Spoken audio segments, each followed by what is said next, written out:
Check 1 2. Check 1.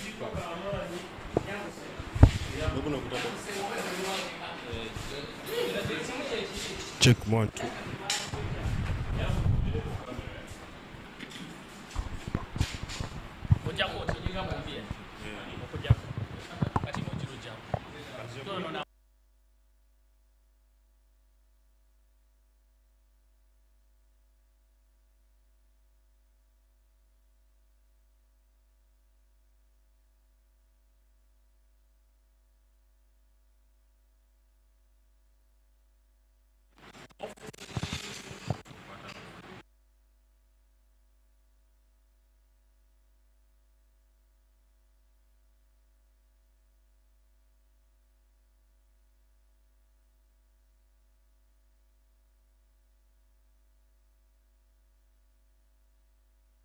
Hello, mic check 1. Mic check 1 2. Mic check 1 2. Hello, mic check 1 2.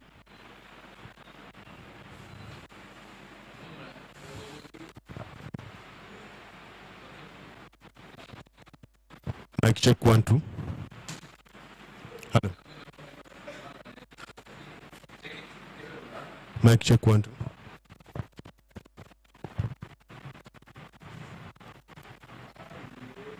Hello, mic check 1 2.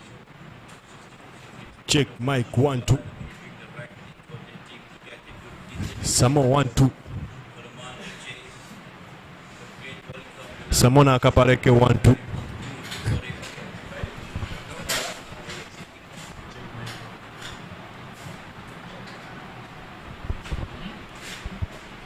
Check mic 1 2.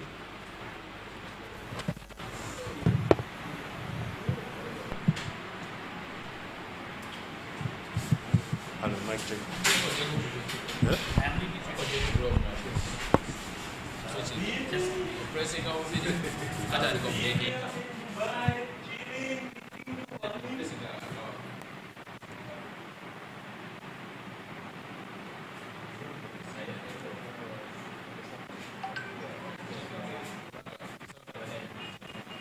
Mic check 1 2. Hello, mic check 1 2. Hello. Mic check 1 2. Mic check 1 2.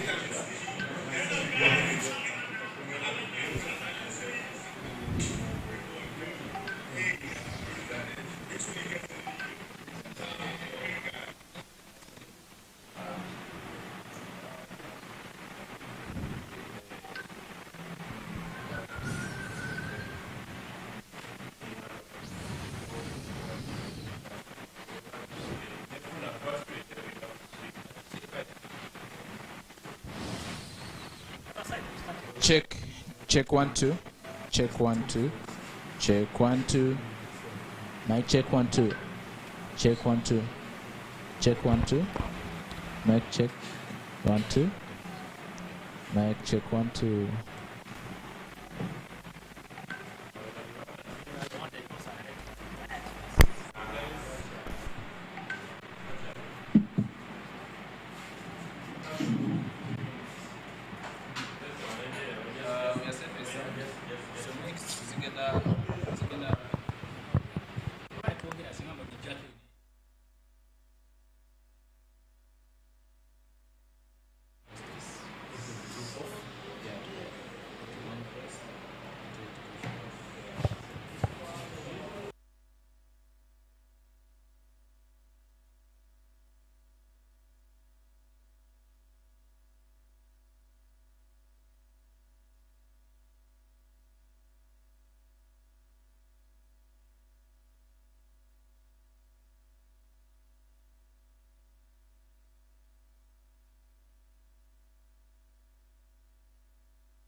Check. Check one. Yeah?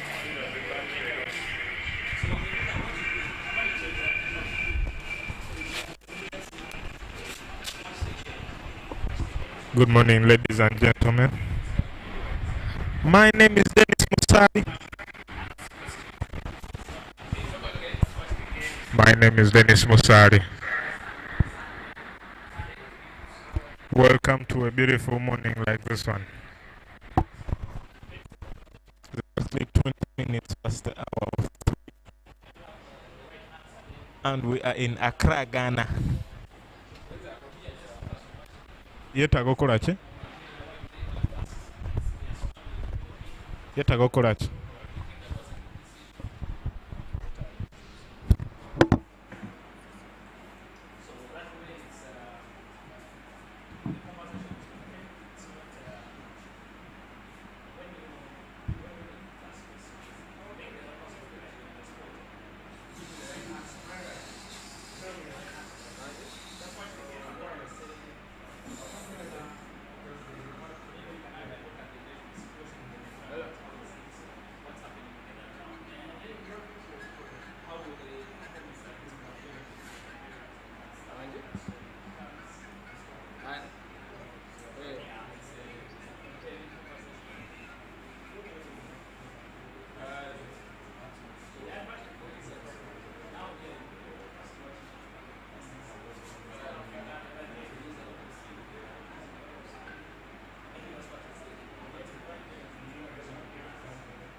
Zona business.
Nzenfu.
Opita jawabi no. Opita, chechi gani?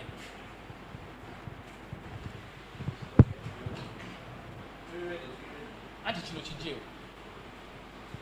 Usimble? Simble balasi.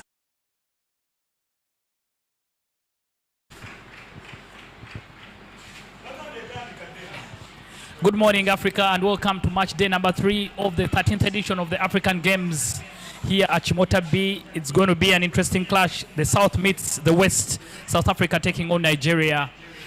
And from the news, from the middle, Nigeria winning the toss and electing to bat first. This is moving day of this women's edition at the African Games. Both teams, all the teams in this Group A are chasing a place in the semi-finals. This is a group that is very wide open. And it could be interesting how it goes. On Achimota A ground, Namibia are taking on Tanzania. But we'll focus on what is going to be happening at Achimota B ground. South Africa taking on Nigeria. Nigeria won the toss and elected to bat first. My name is Dennis Musari, and I'm going to be doing this alongside 2 Nigerians. But starting off with Mr. Endurance Ofem. Endurance, good morning and welcome. Good morning, Dennis. Historic day for Nigerian cricket here. Having to take on South African women for the first time in their cricketing history. And topping the table before this game will be looking to surprise themselves and the world, and indeed Nigerians. But South Africa are here to draw blood. Losing first day to Namibia, dominating the second game, and coming here today to make a big statement that they are test playing nations. Dennis. Big day for Nigeria as well. History could be made on this particular ground. The 2 umpires strolling out in the middle, Isaac Ayeko from Kenya and Percival Cesara from Zimbabwe. It should be an interesting clash, this one. South Africa coming to the game on the back of a victory.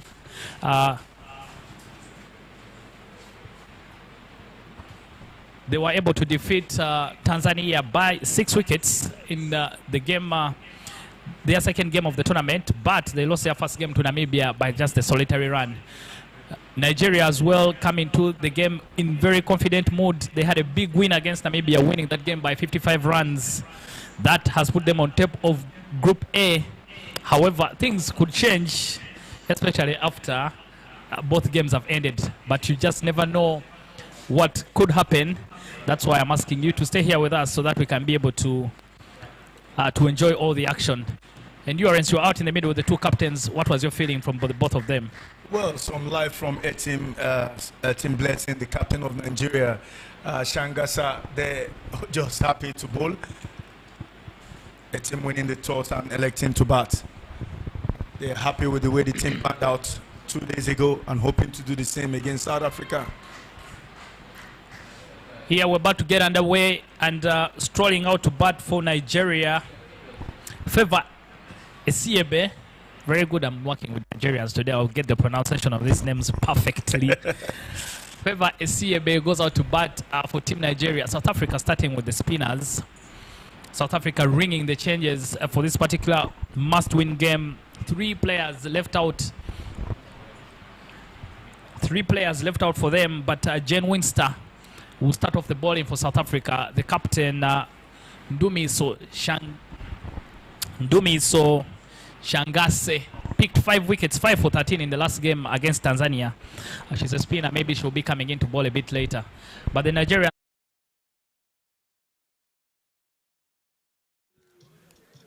Good morning and welcome to match day number 3, game number 10, a crucial encounter between Nigeria and South Africa. It's toss here, and with me is Captain Blessing Etim and Mondomiso Shangasa. Emmanuel Dube, the tournament referee, at the toss. The home team captain will toss the coin.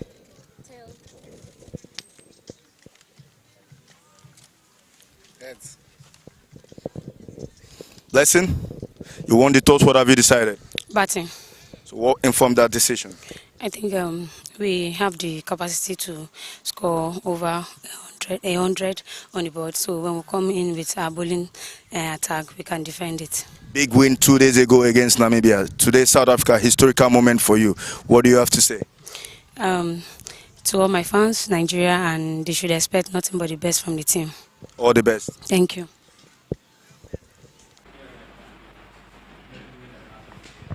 That was the news from the middle. Nigeria very, very confident winning the toss and electing to bat first. That is a statement of intent. Teams clearly do not fear, don't have any fear coming into the game against an opponent who's ranked very highly. Away we go. Jen Winster to start us off, and she'll be bowling to favor Esiebe. No runs there, hit comfortably. Favor Esiebe opening the batting with Esther Sunday.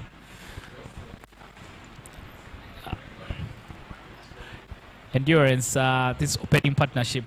Why do you think Nigeria, and I'll come to you when after this delivery, but what do you think Nigeria need to do?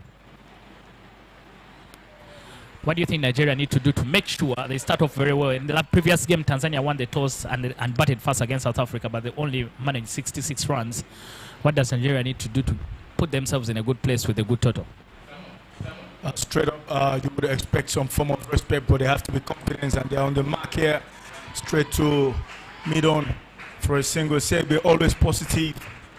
Dennis, clearly, I know there's the saying of respect the opposition, but you don't want to stay too much in your shell. You got to come out and be positive. The game is on. You can't stick around for long without giving it a fight. Should be extras, runs coming for Nigeria, and good running between the wickets between Esther Sunday, and this is one of the key things that you need to do. You need to make sure that the ones can be able to be turned into rules, and especially if you're running well between the wickets.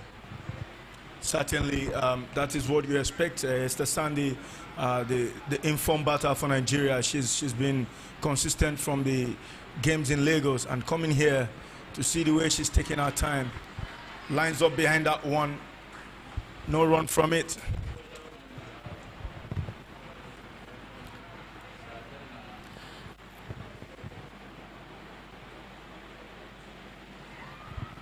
More thought about running there, but a good piece of fielding keeps it to nothing. Need to be very careful to make sure that you don't get yourselves run out. They say when you get run out, you virtually played for the other team, and those are needless wickets to concede, so it's important that you're running well between the wickets. They are here today against a very organized South African side. They're strong, they've got big arms, and so the balls have to be in the gaps for those singles. Yeah, that's the end of the first over. Nigeria 4 for no loss. Just to roll out the team today, no changes on the Nigerian side. Etim Blessing leading the pack alongside young Christabel, Etim Sarah, Dekunle Shola, the left, right arm leg spinner, Ude Lillian, Lucky Peiti, Agboya Peculiar, Samson Rachel will be sitting out today, Esther Sunday, experienced campaigner Sunday Salom, and young Hussein Peace, who have been very instrumental to the wickets haul for Nigeria.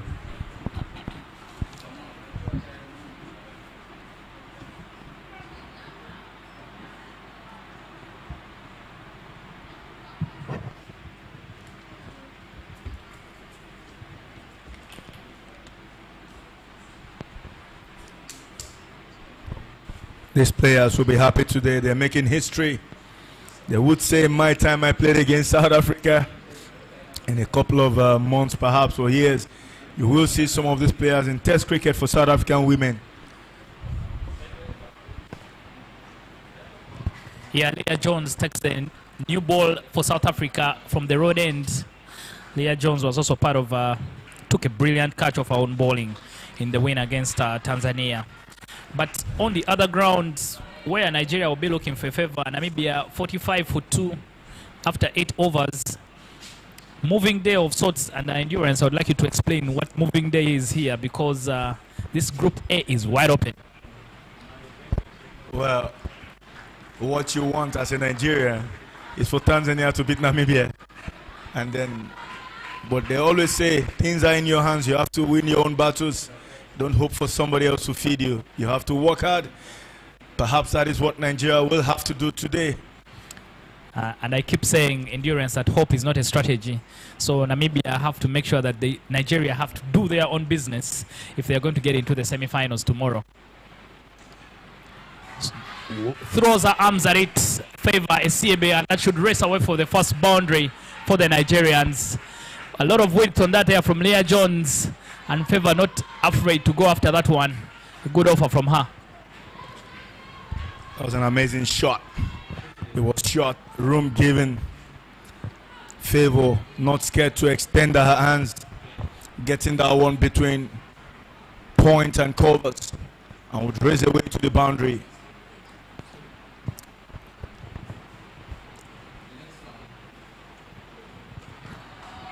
Good comeback delivery there from Leah Jones. Down the wicket to wicket stuff there. Takes off the pace. No room for Esiebe to come after that. Endurance, like you're mentioning, this group A very, very wide open, and we shall ask our producer to give us the table standings so that you just have a look at what we were talking about.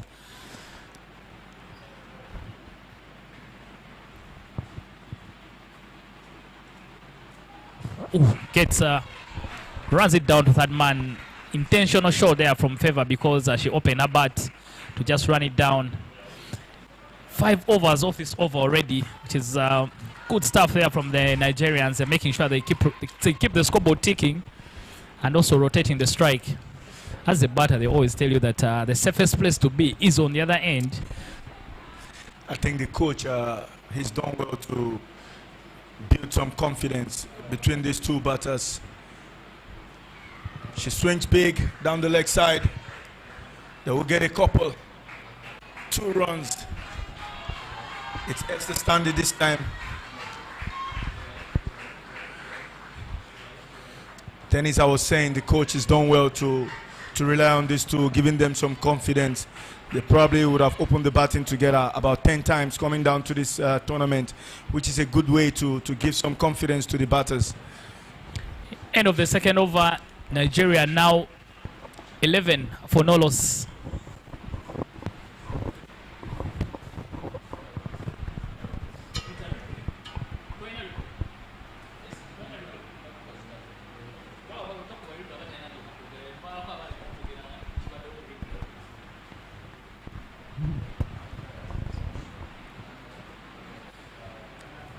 Jen Winster will continue from the Forest End.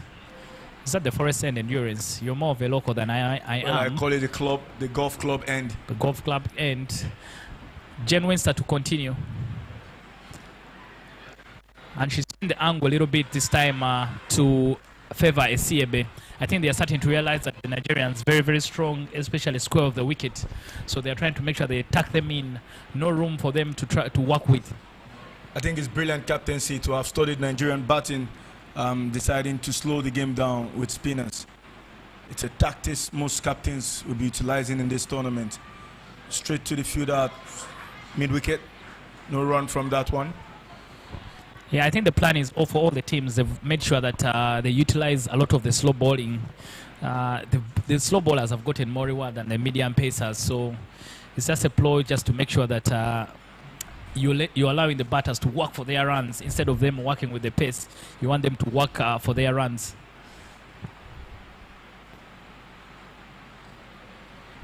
Good stuff there from Jane Winston. No room, everything in the slot. If only Favor was brave enough to try and just go after it. There's no one in mid-wicket. Mid-wicket boundary is open. They've got one at long on. She wants it, no is the call. Sandy not interested in that one.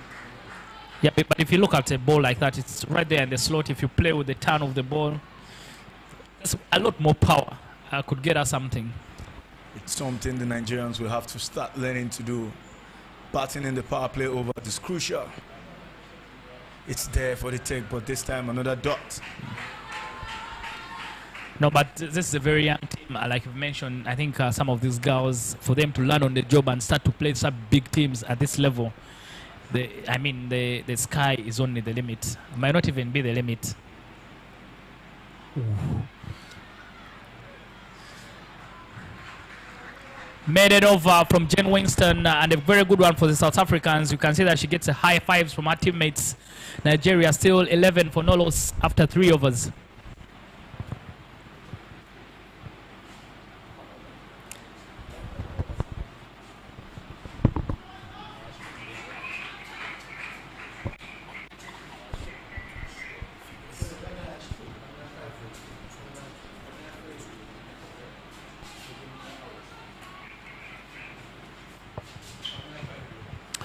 Leah Jones will keep bowling from the road end for South Africa. And we've been speaking up. Good offer there from Esther Sunday, just over the player at mid-wicket. They should pick up a comfortable 2 for them. Favour was interested in a third. Very good running between the wickets. When they say aggression, sometimes people think it's only about hitting the ball, but you can also be aggressive while you run between wickets. Very important you take the ones on the offer.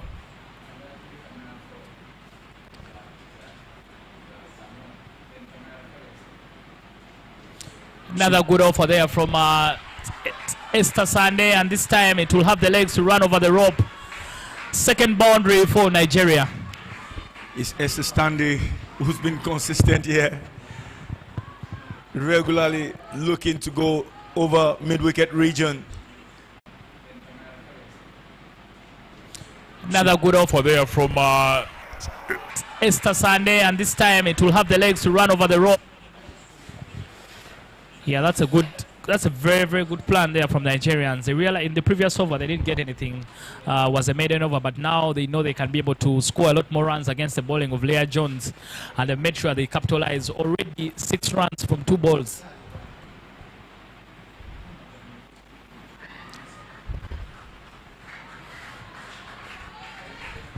Good comeback from Leah Jones. She needs to work very hard on the remaining 3 balls so that this doesn't become a very big over. But Endurance, you've been showing me some numbers. Favour Siebe is only 21 and she's already played 52 women T20I games for Nigeria.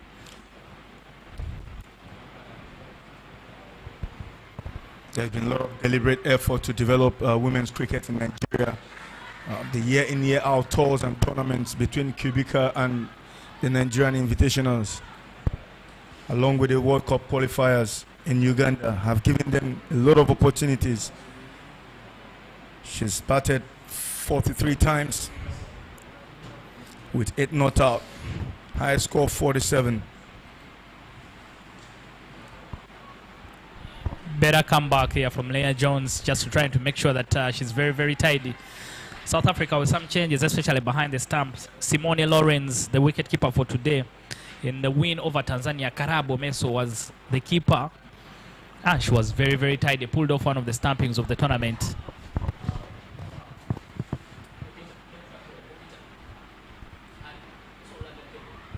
In the air, but safe. Should that backward point comes into play. There's no run there. Concludes the 4th over. Nigeria 17 for no loss. Nigeria won the toss and elected to bat first. And I think they will be comfortable with the situation right now. When you have wickets in hand, it allows you the freedom to try and go after things later on. But as usual, it's never going to be easier later. If you have your chances, you have to take them. That's what it is. 17 for no loss after 4. A decent place to be, actually. Jen Winster will continue from the golf club end. Very, very good stuff there from Jen, because she's making sure she's bowling to her field. She has a lot of people in that region where, as an off-spinner, most of the traffic will be going. She has shown a lot of discipline. Good stuff there from Jen, again fielding, doing the fielding of her own bowling. South Africa need a very, very good performance to get themselves into the semi-finals. They were on the wrong end of the result in their first game against Namibia. And that is what put them in a must-win situation in their final group game against the Nigerians. They were able to come back, won against Tanzania by 6 wickets. But because Nigeria defeated Namibia, that opened up the group for everyone to have an opportunity of qualifying for the semi-finals. Short ball and picked up by Favour. Something to feed off for her finally, and to race away for a boundary. This is good to see. Qualifying for the semi-finals. Short ball and picked up by Favour. Something to feed off for her finally, and to... Again, that is what happened then is when you spend some time at the crease. Your confidence grows. And this partnership in the power play over seems to be growing for Nigeria.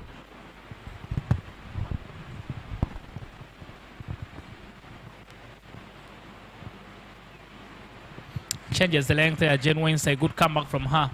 And that is also the mark of a good player. I think if you were a good player, besides playing the good balls well, you always need to make sure that you put away the bad balls.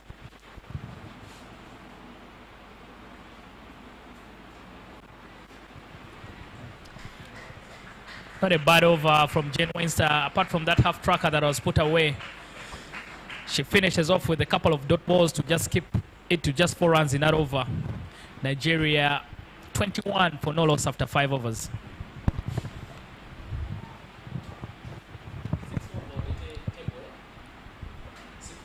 Just a boundary from that over. Again, 5 dot balls. They have to look to push it around. Find the gaps and run those singles. Dennis, we always talk about the approaches for batters in T20 cricket. You have to look to score off singles as well while you wait for those bad balls to dispatch away for boundaries. Perhaps if you do that, you could come to about 7, 8 and over. 3 singles and a boundary, or 4 singles and a boundary. You'll probably be looking at 7 to 9 runs and over.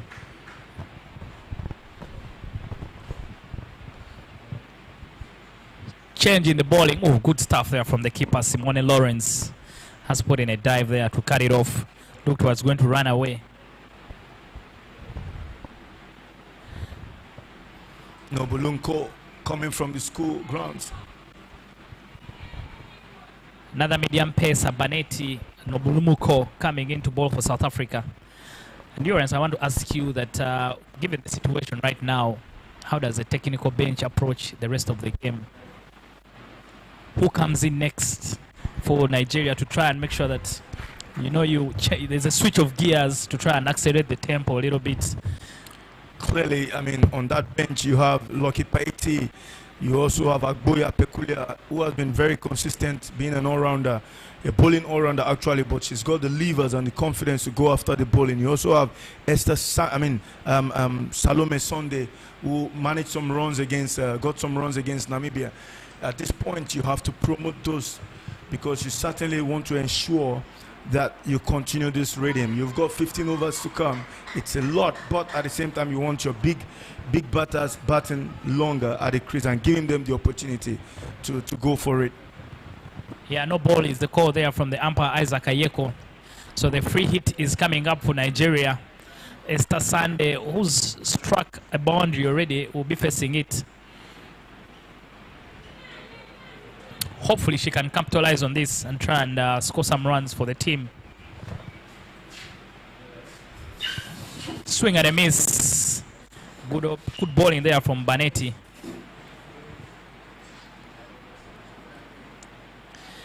Sometimes when you don't lose a lot of wickets, what happens is that to try and stay with the momentum and with the rate becomes difficult for the next 2 batters to, to keep up with the rate.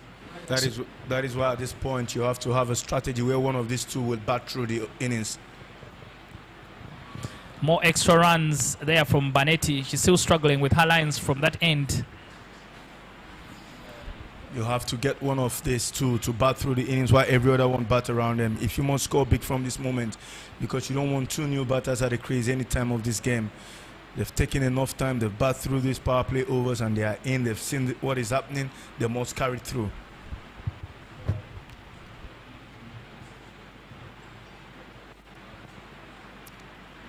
Takes off some pace there, Banetti. Esther still trying to figure out where to play the ball. But I think they realize that Esther is also very strong on field pitch deliveries, so they're not making sure that they pitch up the ball for her. Banetti, she's got some wheels there. Probably one of the quickest around this tournament.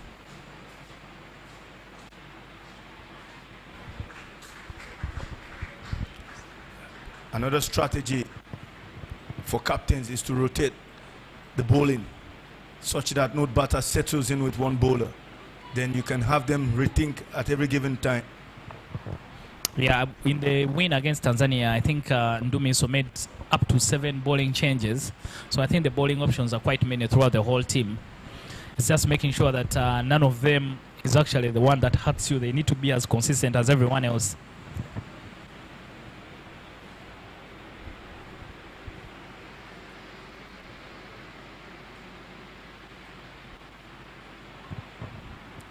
Gets the edge, they should get a single. Player put in a dive there to cut it off. Too much width on offer there from Banetti.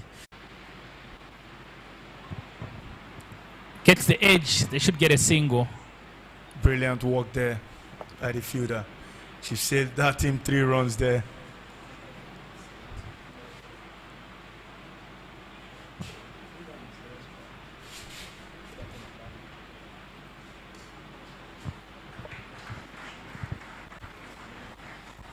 That concludes the sixth over and end of the power play. Nigeria 25 for no loss.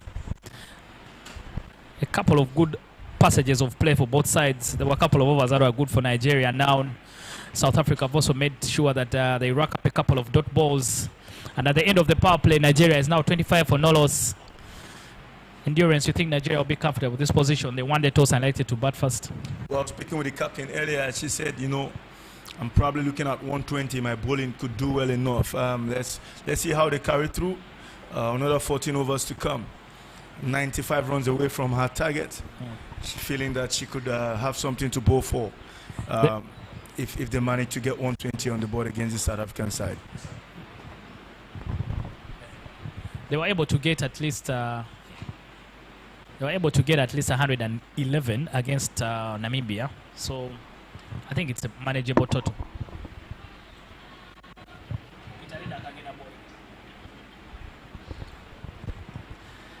Changing the bowling for South Africa. Ooh, beaten by the spin off the willow of Esther Sunday. Changing the bowling for South Africa. Naidu comes into the attack for them. Naidu, a leg spinner. She was very, very tight against Tanzania. It'll be interesting to see how Esther and Favor negotiate her. Leg spinners are always difficult to take apart. It's a beauty. I'm surprised there's no sleep in there to try and make sure maybe they pick up a wicket or two. Maybe if the plan is not to pick up wickets and they're just trying to rack up the dot balls. That was a beautiful ball. We saw plenty of them.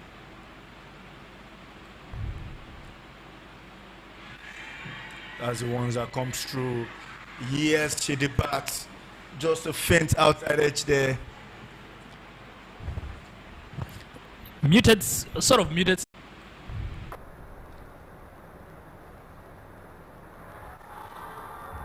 An outside edge that goes straight to the hands of the keeper, Simone Lawrence. Nigeria dropped their first wicket. South Africa pick up the scraps. Nigeria now 26 for 1. Well, just presented with that one. Seshinie happy to have gotten the breakthrough for South Africa.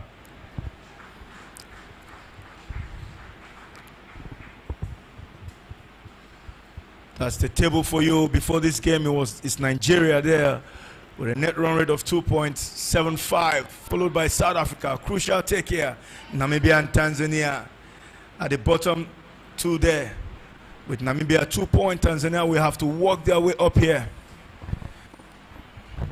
They should actually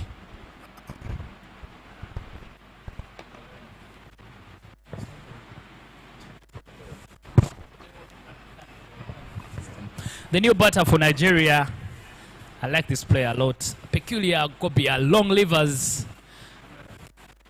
Oof. Starts off there with a big offer, expansive drive from her, but now nobody home. But Peculiar, very, very, very good player. We saw what she did at the qualifiers in Kampala. And I think she's really sometimes the X factor for this Nigerian team. If she can work a couple of balls, things could change very, very quickly for the Nigerians. That's what she's here to do, clearly. She bats there. She's been sent up to get the run rate going, and she's not going to stick around without giving it a fight. You see there straight away from those two, swinging hard and missing them. But I think she's within her right to just try and go for those. Those are balls outside of stump. They're spinning around from the wicket, so you're not going to get bowled. There's no one in slip if you get an eddy to run through there. But if you make a connection, I guarantee you get some good runs.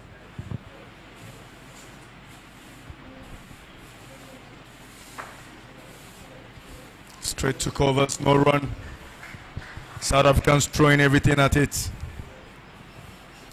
Good over there to start off things from Naidu. She picks up a wicket, the first one to draw for the Nigerians. And at the end of the 7th over, Nigeria is 26 for 1.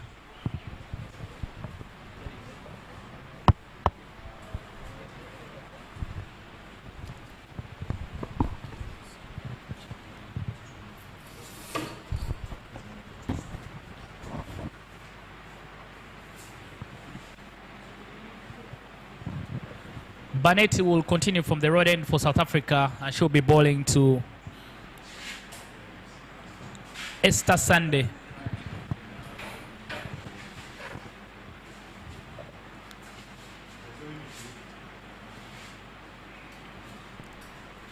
Chance for more runs there, coming off the outside edge, coming off the inside edge of Esther Sunday's bat. They'll pick up a single to be the first time Peculiar is taking strike against Banetti. But like we mentioned, this particular group, all the teams with an opportunity. The first game between Nigeria and Tanzania was washed out, so both teams shared a point. However, on the other ground, South Africa lost to Namibia. And then on the second match day, Namibia lost to Nigeria and South Africa beat Tanzania. Hit hard there from Peculiar, but nothing of it. So therefore, you can see from the table that Nigeria on top because they have a win and you'd call it a draw, while South Africa have that solitary win against Tanzania. Tanzania have a point that they picked up from the draw, and Nigeria also and Namibia as well have 2 points from their win against South Africa. Swing and a miss from Peculiar. She trusts her power game, so you can see she's trying to throw her bat at everything. Just a tweak on how perhaps they could add some flavor to her batting. Dennis, when you come into bat at this point, it's important you give the batter who's in as much as possible the strike while you warm yourself up for the big ends. She just have to tweak that a bit, but again, if it's in her zone, she's more than welcome to have a go. She goes big this time. Fielder comes around it, well, misses it. Will this be a boundary for her? Yes, it is. A much welcome one for Nigeria. The long levers there from Peculiar. She's able to get enough of that. Beat the fielder at mid-on and rest away for a boundary. Gets off the mark with a boundary. She goes big this time. Fielder comes around it. Misses it. Will this be a boundary for her? Yes, it is.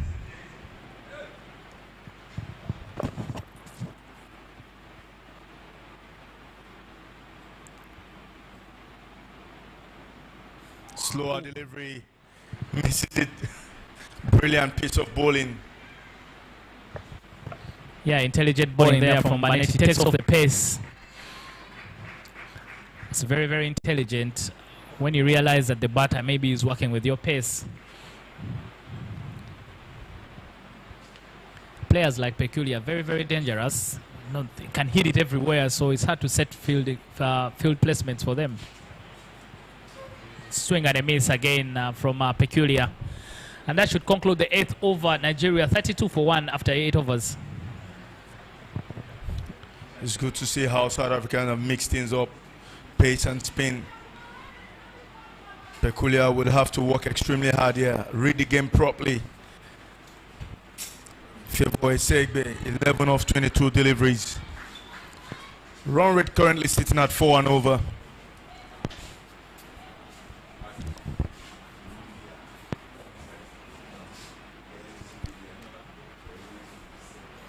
If you're following us around the world, it's the 13th African Games with cricket featuring for the first time. since 1965. Long levers again there from Favor. This time the ball races away for a boundary from Favor. Overpitched from Naidu. And well picked up by Favor to race away for a boundary.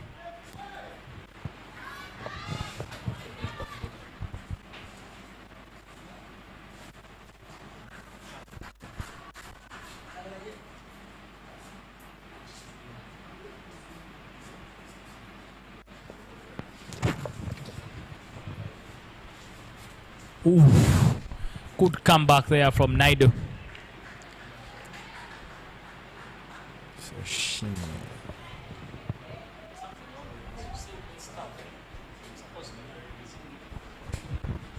Seshinie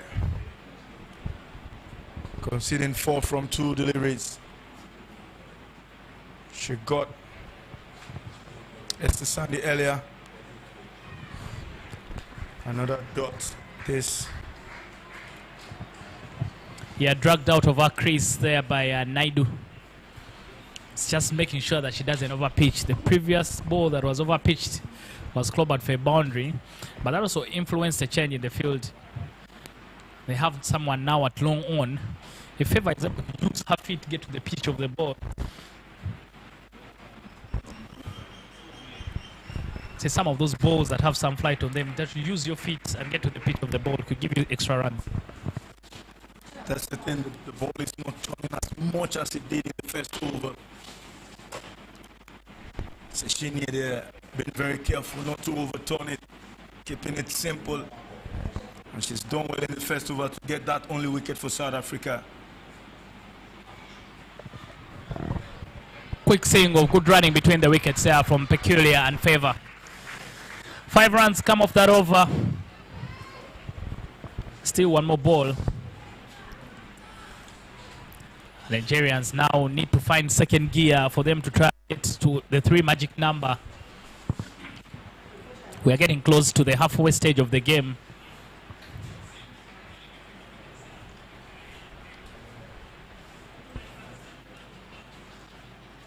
Again, big swing, big offer, good running between the wickets from Favor. She realizes that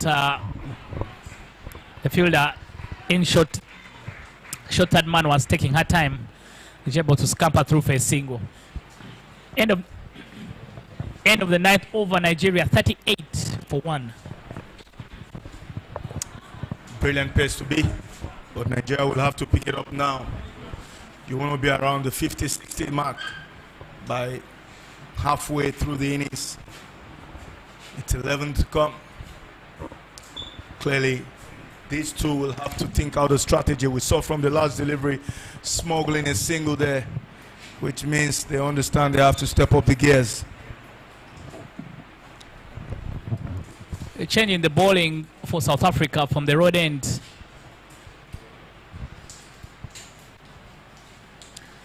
Kyla is coming into the attack for South Africa. The captain picked 5 for 13 in the last game against Tanzania. I thought she would be very, very confident in herself. And she brings herself into the attack right now.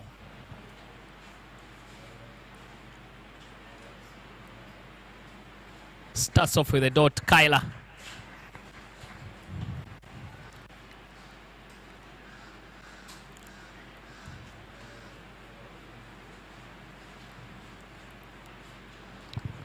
Goes for it. Very good running between the wickets there from Peculiar and Favor.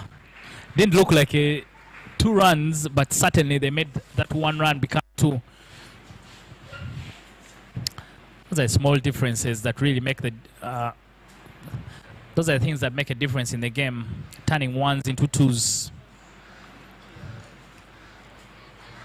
Very good shot again from Peculiar. Peculiar opens the bowling for Nigeria. She's really an important player for the team. By the time, most times bowlers never want to spend a lot of time out there hustling with the bat because they need to reserve their energy for the bowling. But she's really a true team player. Yeah, Dennis, she loves her cricket. She loves to get going. She's happy to be working for the team. We've seen her many times saying, I want to bat, I want to go in and bat. Good stuff there from Favor as well, making sure that they keep the strike rotating. It's good to know that she loves her cricket. And she also has a very interesting timeline. I think she's one of the best dancers on the Nigerian team from the competition we saw in Kampala.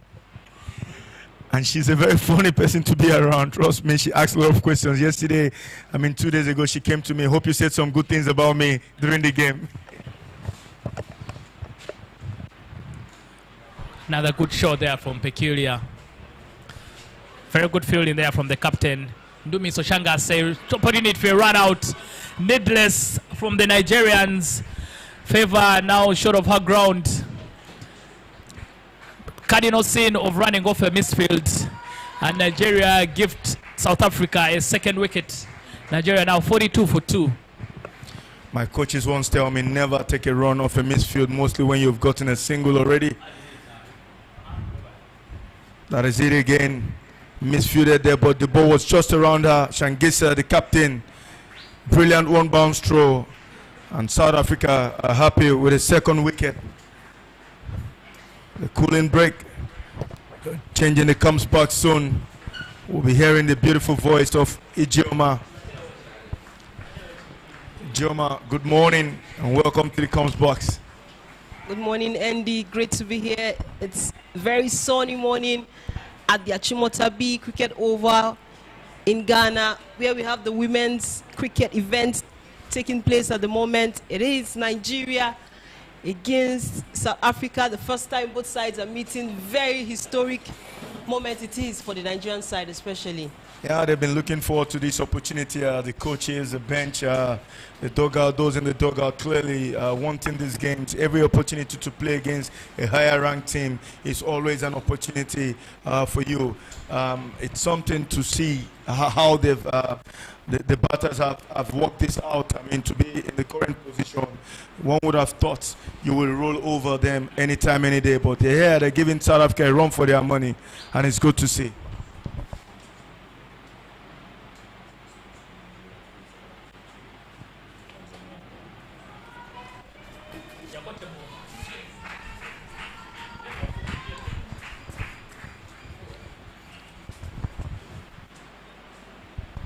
Play will continue soon. It's Peculiar and Salome Sunday as expected. Peculiar 8 of 13 deliveries. He's been the enforcer.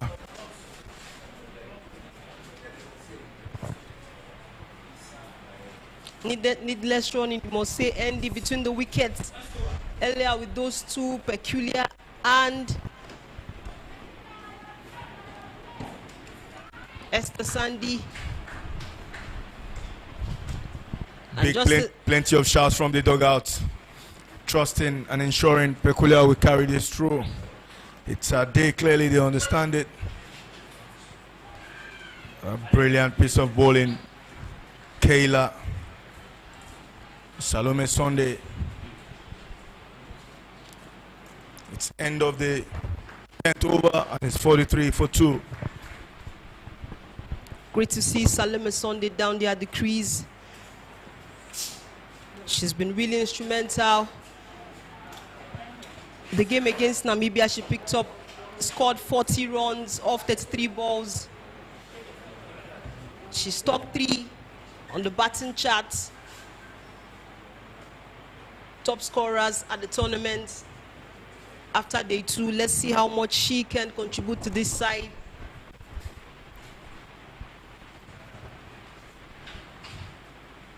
The group, of course, is still open. Nigeria topping the group at this point with 3 points after sharing points with Tanzania and then beating Namibia 2 days ago by 55 runs. Full toss straight away. This time it's Salome who hits it towards deep square leg. It's the captain herself, Nondomiso Shangisa, who's brought herself into the attack. Big swing, this time kick outside edge towards backward of point. They will come for a second. She got a fiver against Tanzania.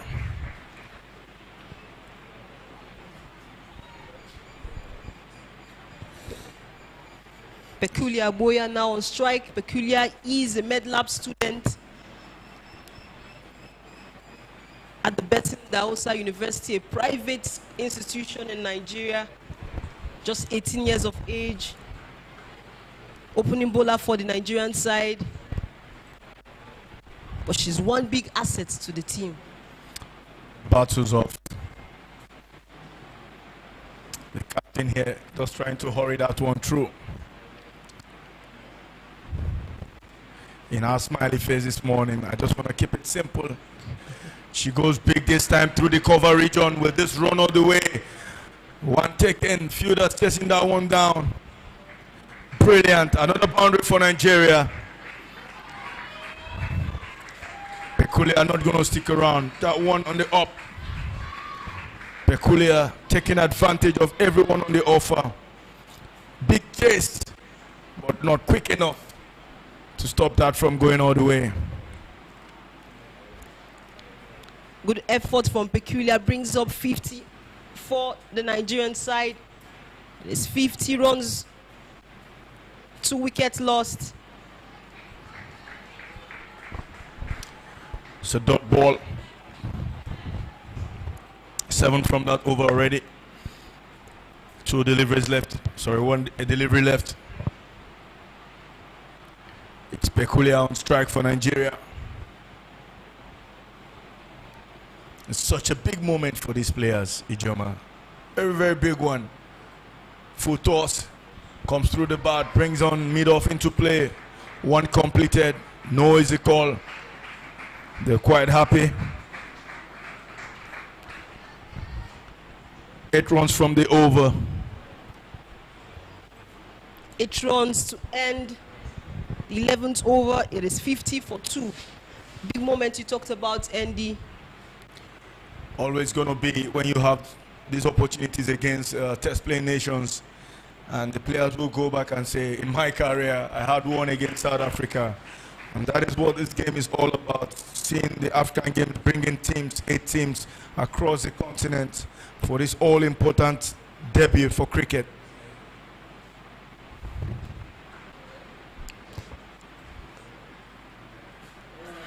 Bold. This time she goes across the line. Very excited there.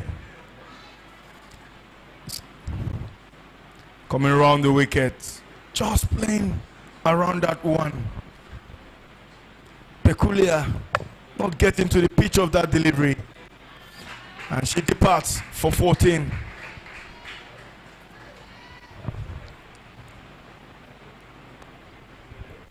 Andy, we're just talking about them, like the Nigerian side, getting the opportunity of playing against test nations like South Africa and on your screen again, Peculiar Boya, the all-rounder.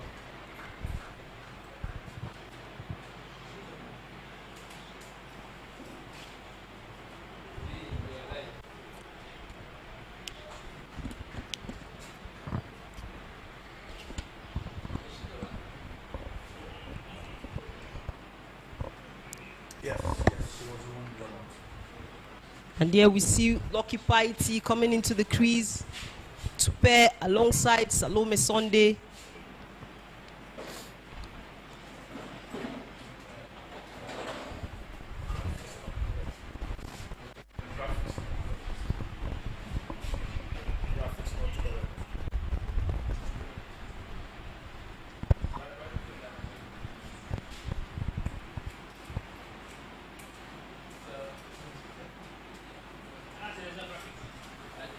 And the Nigerian side will be needing a partnership at this point, something to ensure that they're able to, Blessing Etim earlier in the toss talked about reaching 120 runs, putting 120 runs on board, but of course, a good partnership can help them sail through. Oh, Kayla with a break, and she's going to be bowling to Lucky Piety, one of the Nigerians' finest. She looks to go big, but shovels in. Kayla not giving her room there. It's another dot. The needed wicket for South Africa. Getting the danger woman, Peculiar.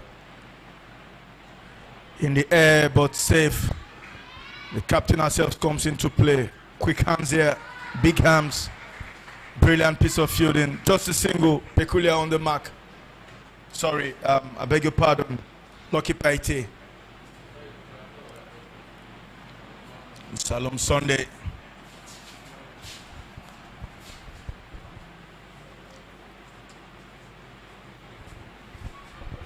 She once said, fumble, run out opportunity. Miscommunication there between Paite and Salome. They will have to communicate better. They will have to stick around if Nigeria is to put off a dependable total here. Paite on strike for Nigeria. And his Kayla, the bowler was done the damage. Shuffles a bit, didn't really get hold of it. Paite, plenty of potentials. The only century run on the Nigerian side.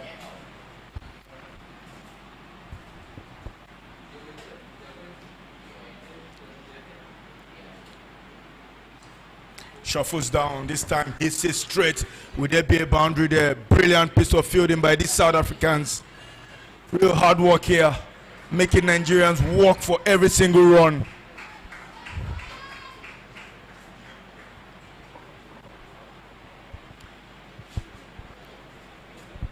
Really good piece of fielding from the South African side. The two batters at the crease will have to think deep if they are going to even pick up singles and boundaries. It is Lucky Paite and Salome Son, the big hitters for the Nigerian side, down at the crease.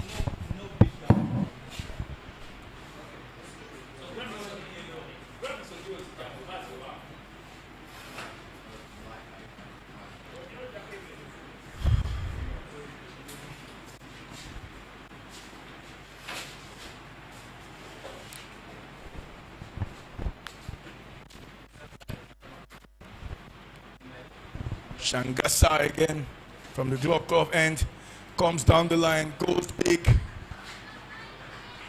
Paite not gonna stick around, showing that aggressive mood. She gets a single from the first delivery of the second over of Shangisa's spell.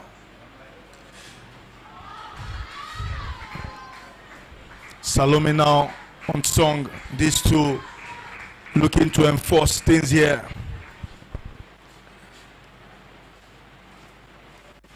These are the crucial over, the middle overs. Umpire there requesting the batters run off the wicket.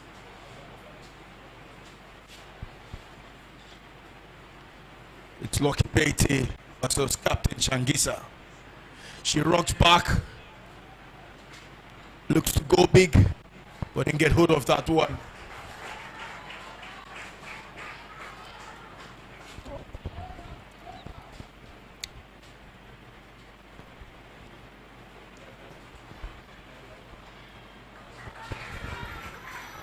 You can feel the pressure, you can see the intent from Lucky Paite, knowing she can't stick around without scoring.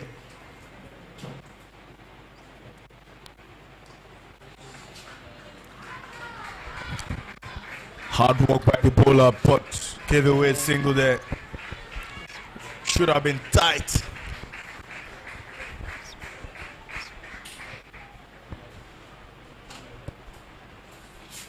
These South Africans, a very organized unit, tapping themselves on the back.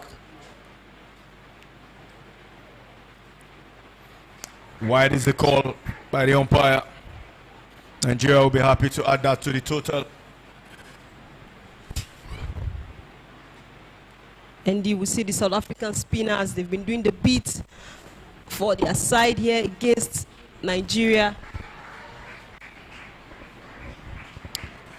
More runs, booming drives there between Salome Sunday. End of that over.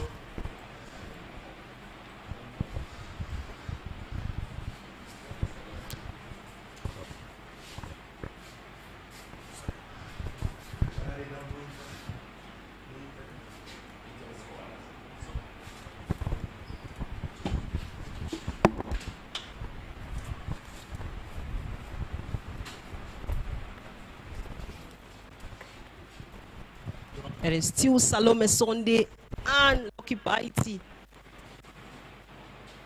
Lucky Paiti, 18 years of age. And Salome, who just turned 22 last month. Really young stars, that Nigerian side.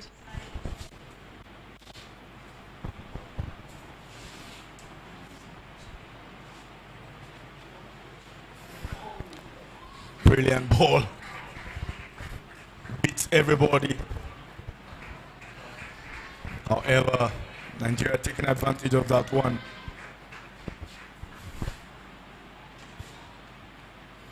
Scaler, the danger bowler, she's been very consistent. Got a breakthrough, bowling peculiar and getting the run out from her first over.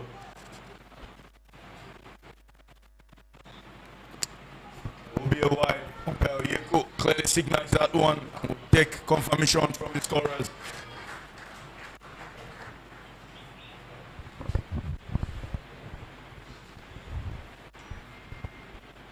And if you can get the singles and the boundaries, of course, you welcome the extras with both arms. Haiti will have to work extremely hard. Clearly, message coming from the dugout.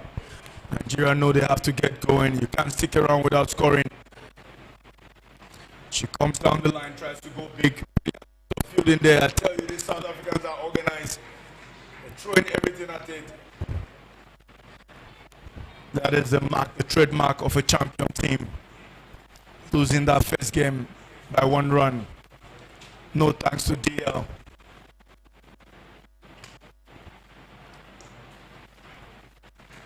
Kayla trying to field that one and deny Nigerians that run. But Beatty gets a single and gets off strike. Salome Sunday, we have to find our own rhythm.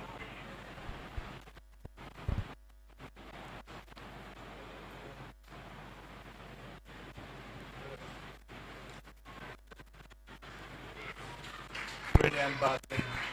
Trying to look into throwing the just a push on that one. And then we get a single and that's the end of the over.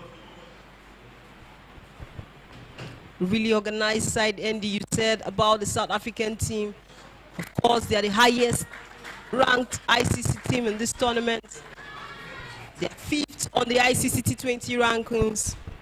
Of course, facing Nigeria, who are 29th on the table and who are the least ranked side in this tournament.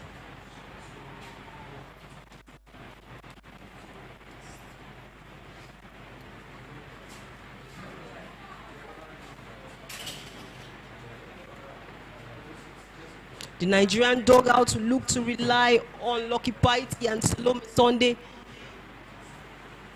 to try to build up a partnership, pick up the runs, pick up the singles rather, as much as they come.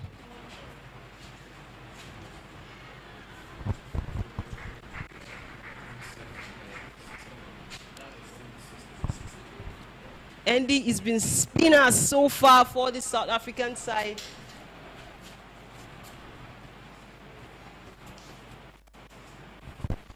History on the board for the loss of 3 wickets. She goes big this time. The fielder coming around it. Brilliant catch. What a catch. This is a match-winning catch. Salome Sunday looks to go big. She thought she was safe. She thought it was going to drop short. And then who does that? There's the captain herself. Shangisa, who pulls off that running diving catch from long off. And that's the 4th wicket for South Africa.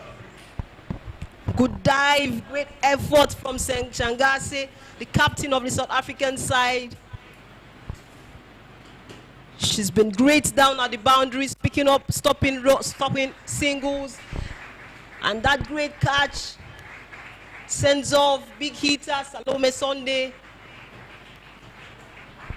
That's the captain herself. She's shown class today. Was involved in that run out of Esegbe Favour. And this time, ensuring Salome Sunday would depart. She knows it. Covered plenty of yards. In next is the captain herself, Etim Blessing. They call her the longest serving captain. She loves that jersey number 4. Longest serving captain. She's been a longest player actually for the women's team. She earned a 50 cap last year at the qualifiers in Uganda. I was speaking with Blessing and I asked her, are you looking forward to Kubika? She said no, she's not interested. And that will race down to the boundary. It's Blessing Etim who gets up the mark. What a way to start. That confidence just comes through nicely.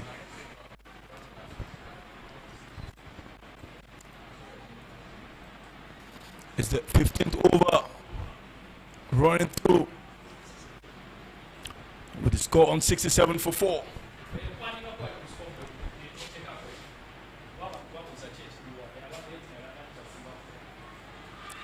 Big shout, will this be? They have asked a few. Umpire not interested. Blessing Etim survives that appeal. Kipeti wanting the strike. He believes she can manage things better. The score for you, 67. Lots of 4 wickets into the 15th over. 9 extras so far. South Africa working and looking to continue to tie things up. And elsewhere, the Achimota Oval A, still in Group A, we have Namibia taking on Tanzania, and it is innings break already. With Namibia putting up 103 runs of 8 for the loss of 8 wickets in 20 overs. We hope to see if Tanzania can actually chase down that target. Of course, Tanzania are yet to pick a win in this tournament. They shared points alongside Nigeria in the very first game of this competition. It's end of the 15th over, and it's 67 for the loss of 4 wickets.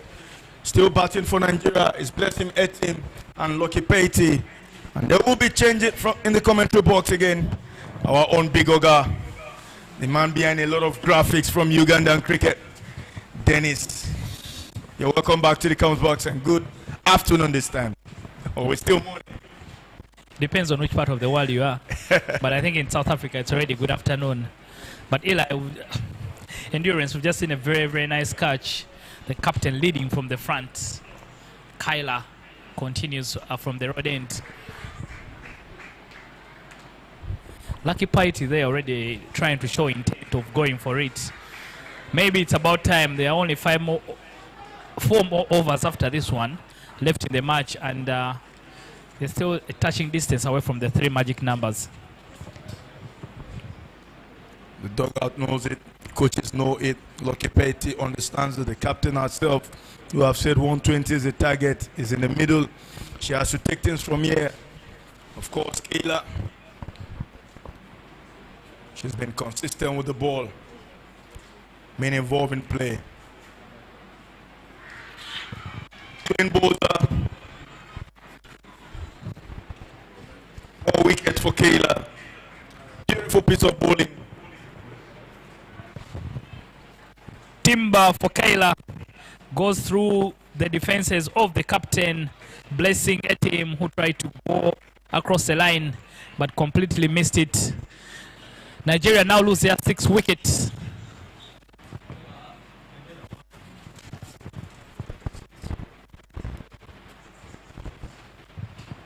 66 for 6, Nigeria.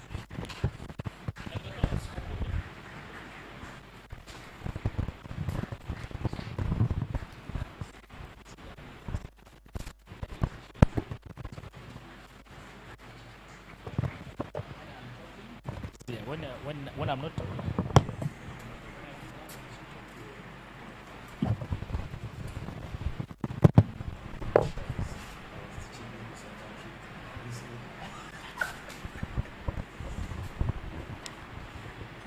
15.2 over the board, 68.45.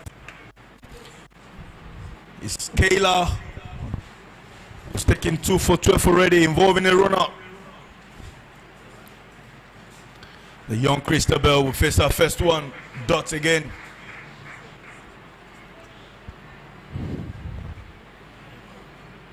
Nigeria will have to push through now. It's 4.39 run rate currently.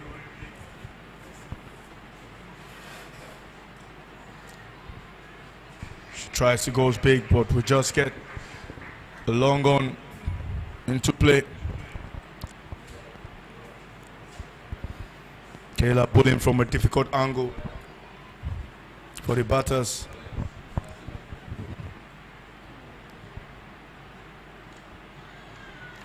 More dot balls.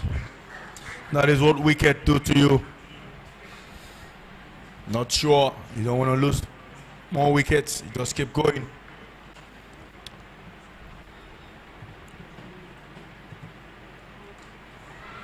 She goes big in the air and it's a catch. Another wicket. Unnecessary, I would say. Perhaps just look to get off strike, but that's a brilliant catch. She goes big, but didn't get hold of it. Straight to the fielder at short. Middle. To another break. And South Africa happy at the moment. The 6th wicket departs for Nigeria.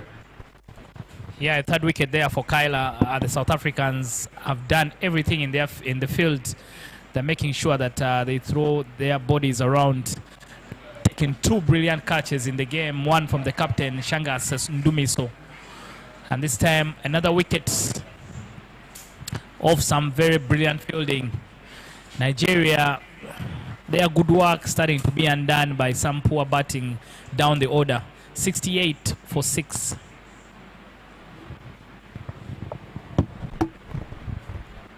Clearly, that's what happens when you give away wickets through runouts.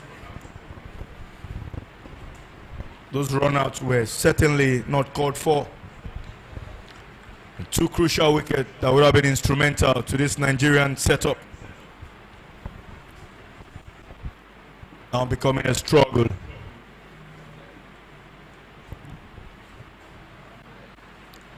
She goes big this time. Fielder around it, easy catch, all dropped. Unbelievable. She looked set. She looked settled.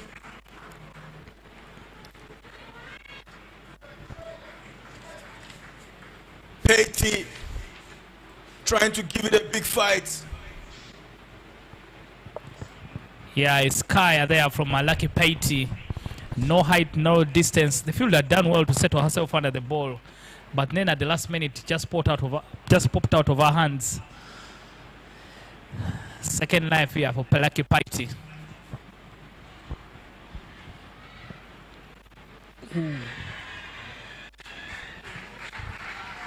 Nothing given by the umpire Isaac Ayeko, but a good pick up and throw. A change in the gloves there for South Africa. Meso Karabo taking the glove. Good arm there, but good running between the wickets as well. Can see Lucky Patey was safely in, and a good decision by the umpire. Brilliant call running there by Etim Sarah. Patey looking to go aggressive and forcing things here for Nigeria.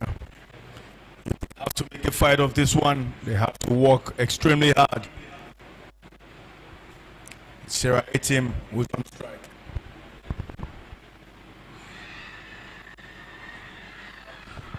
Something on that and given by the umpire Percival Cesara. Caught in between there, caught in two minds there, Sarai team. And there's something that convinces the umpire to raise his finger. Nigeria now lose their 7th wicket at 71 for 5.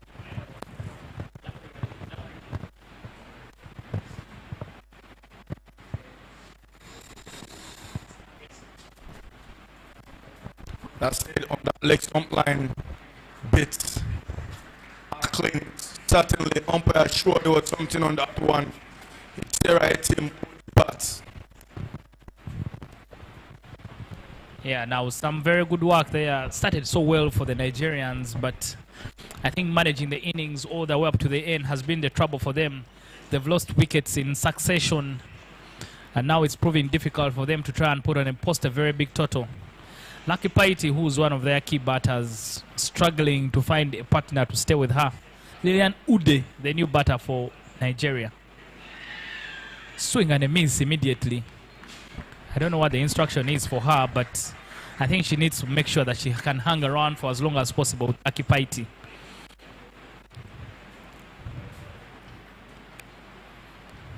Can't be too sure, but I'd rather see a batter trying to get off strike and bringing Paiti on. Yeah. She's the one that's been around for 14 deliveries and scoring 8. She's got the potential to go big for Nigeria. And that's the thing, when you keep her off strike for so long, she wants to take risks. So this has to be tactical. Yeah, it's Lilian Ude who faces the next delivery. He goes big, but this time in the air. The fielder runs in the dip, straight to mid-wicket, and is taken. Another wicket, just uncalled for. Perhaps some water have to go out there.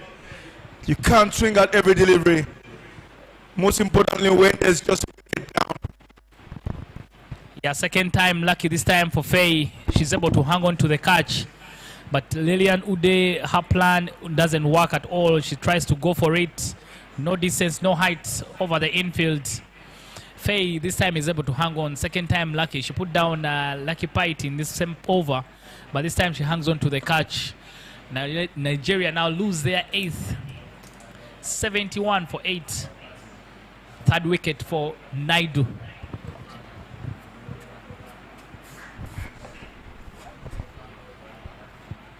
Seshini 4 for 13 already. 4 for 13 from our allotted 4 overs. 4 for 13 from our allotted 4 overs.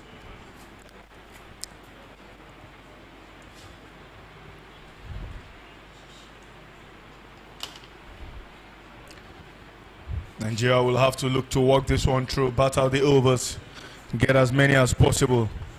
From this moment, you'll be happy with additional 20 from the last 18 deliveries.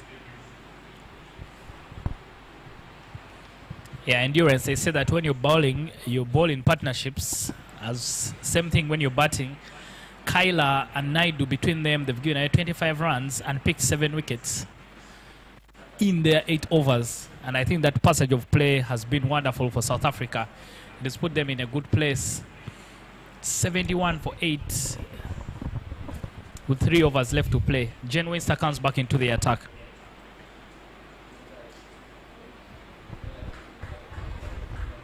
Off the mark is straight to mid-wicket.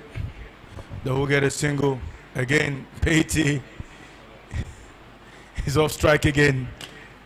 Let's hope she doesn't wait for too long before she comes back on strike. Smart cricket will be to get her back on strike. Yeah, the thing is, it's a difficult skill, but learning to play with the tail is also very, very important, especially if you're the good batter.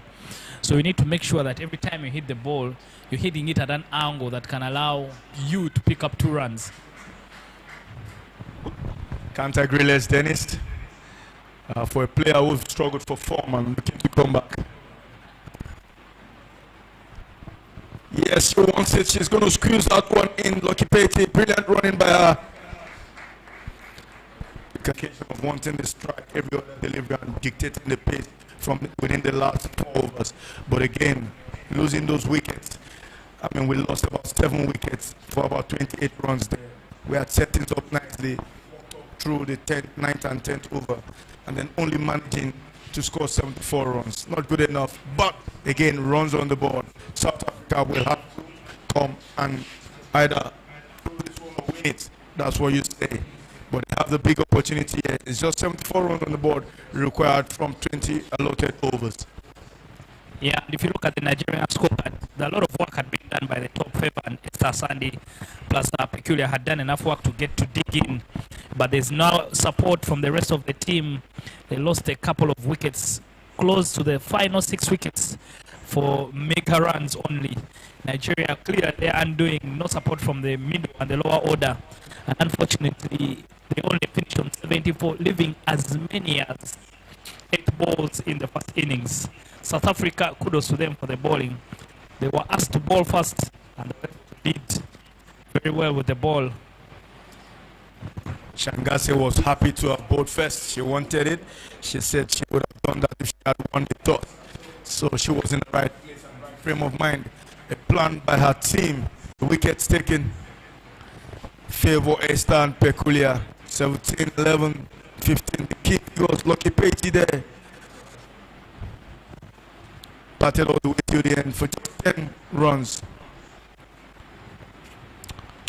Jen Winter, 1 maiden, 11 runs. Sweet economy rate, 2.75. She did well to set it up for South Africa. But the bowler who has shown today, Seshinia, will come back with the second innings. Stay tuned. It's a big day and playing for who gets to the next round. So you can see from 63 up to 70. What's the difference? Was the last wicket out? 74 minus 63 is what? 11. So Nigeria lost 6 wickets.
from the second innings live here at a big ground, the 13th edition of the African Games cricket featuring for the first time. Moving day, and things are really moving in this particular group A. It needs to be decided in the next couple of hours. South Africa needs 75 runs from 120 balls. Nigeria won the toss and elected to bat first, but they could only manage 74 runs all out in 18.2 overs. We will find out if that is enough for them as the South African batters stroll on to chase down the total. Our two umpires for this particular encounter, Isaac Ayeko from Kenya and Percival Cesara from Zimbabwe. Percival is standing at the bowler's end. Peculiar Abgobia will start off things for the Nigerians. My name is Dennis Musari, and I'm alongside someone whose heart will be in his mouth for the rest of the innings. Endurance of him. Endurance. Before we start off the second innings, what do you make of things so far? Good afternoon or good morning around the world. It's Nigeria here. We'll have to work hard extremely if there's anything to take from this game. While keeping an eye in the second game going on at the pitch A between Namibia and Tanzania. 74 perhaps too little, but again, this is cricket. Let's see how the first power play over span out, and then we can take it from there. Faye and Jema Bota will open the batting for South Africa, and like Endurance has mentioned, it is a game of two halves. Unless before South Africa gets 75 runs, I think both teams have an opportunity. Like it's mentioned, Tanzania chasing down 103 for 8. Namibia got 103 for 8 in their 20 overs. Tanzania have just lost their first wicket, but they are 40 for 1. 64 needed for them after 80 from 85 balls. Should be interesting. Why these two teams on this particular ground are interested in that fixture? A win for Tanzania in that game could bring Nigeria in two things if they lose this particular encounter. So, but if Namibia win, then Namibia will be all but through to the semi-finals, and South Africa will need to pick up the victory as well to get into the semis. Peculiar to start off things. Here we go. Immediately offers there a shot from Faye, and that should race away. First runs on the board for South Africa. They start off with the boundary.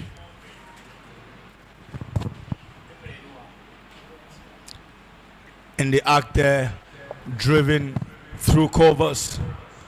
That's a magnificent shot.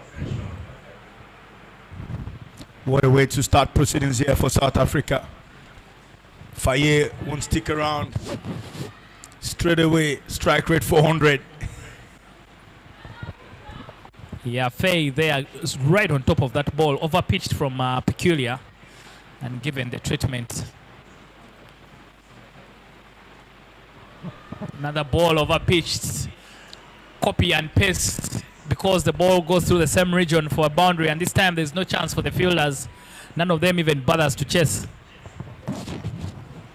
Peculiar, we have to think around that one. Same region, same shot. Photocopy, you can call that. Yeah, overpitched from Peculiar, and very, very easy pickings for Faye. Back-to-back boundaries. When you have a very small total, 74, take away 8, you're already into the 60s as a requirement.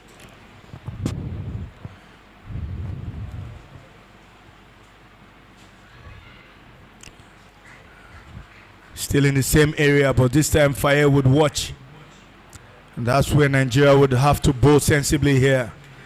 Ensuring to bowl in as many overs as possible, preparing your net run rate to be in good books should Tanzania overturn Namibia. You don't want to throw everything in. You have to think through this one.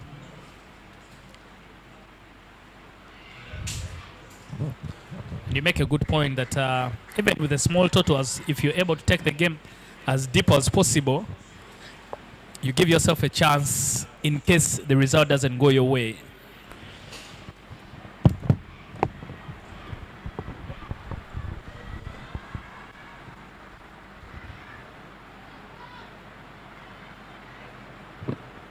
Peculiar who continues from the golf club end.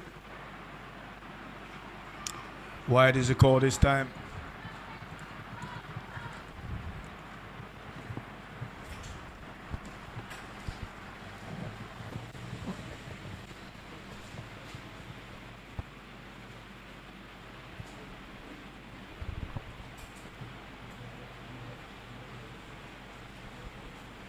9 considered from this over already. Peculiar will have to work out a means here for Nigeria. Same delivery, same area, but this time Faye would say, I've had enough. Don't take too many, don't be too greedy. Yeah, they are choosing not to be very greedy, but I think also the length from Peculiar much better. She's just dragged the ball back a little bit, so it's not so full. If you try to go for a booming drive, there could be an opportunity. And there's also cover already. Extra cover has been put in that region. Very good shape on the ball there from Peculiar. This time they'll just keep it to 1. But a big over for the South Africans to start off things. If they needed 74 before the start of the match, now they need just 64. 10 for no loss, South Africa, after 1 over.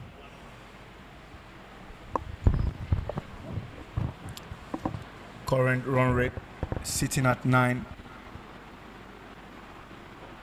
10 rather.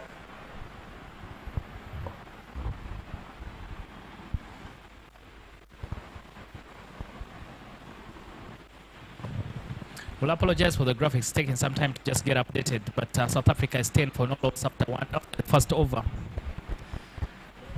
Just have a glance at the scoreboard.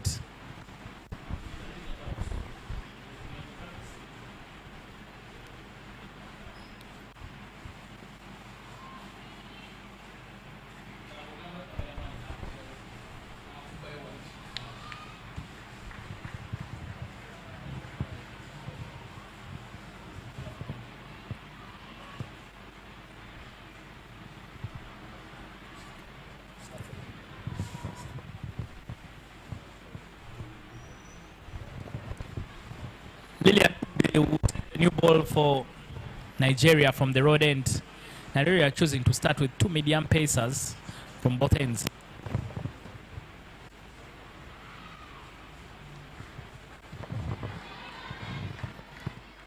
Faye was already interested in that one. Some width on it. I think Lillian Ude needs to be very, very careful.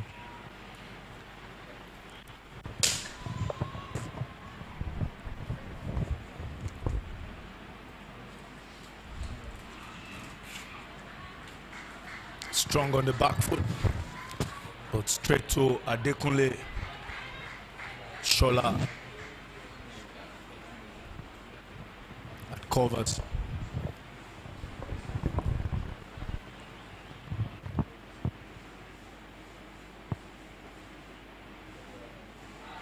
Swing and a miss there, good bowling from Lillian. The ball keeping very low on Faye. You can see they are talking to her partner Bota and to tell her that the ball didn't. But I think South Africa, I must say, have been maybe surprised by the level of performance from these other associate teams.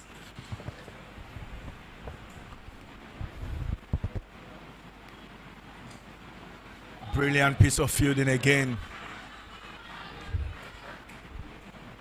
Wide throw. A good backup by the fielder there. It's Peculiar. I beg your pardon. Favor Segbe. And catch. South Africa lose there first. Again, those are the type of catches. There you have it on your screen. There for the offer, running backward and taking a brilliant catch. It's Esther Sunday for Nigeria. She knows how important that is. Catches win matches, they say, and brilliant catches will turn the screw. Again, it's South Africa who have lost the first one. Are we saying they're going hard at this one and trying to score quickly to ensure a better net run rate? They have to be careful not to lose too many too quickly. Yeah, I think South Africa, the most important assignment for them is to just try and get the victory and not worry about the net run rate. But I'll tell you something we have not been sure of in this tournament is good catches. We've seen some terrific catches being taken by the players. Dumi Sosangane just took a very good one in the first innings. And now Esther Sunday has pulled off a blinder to get Nigeria going and give them something to cheer about for now. South Africa 11 for 1. The new batter for South Africa, Samuel Lawrence. Happy moment here for Nigeria, I'll say. It's the end of over number 2. 11 for the loss of 1 wicket. Lilian Ude conceded 1 from that over and left with a wicket. Speculia was back on the attack. She goes, swings big into the gaps. This will run away. It's a boundary. Another one. South Africa, this time towards the point area.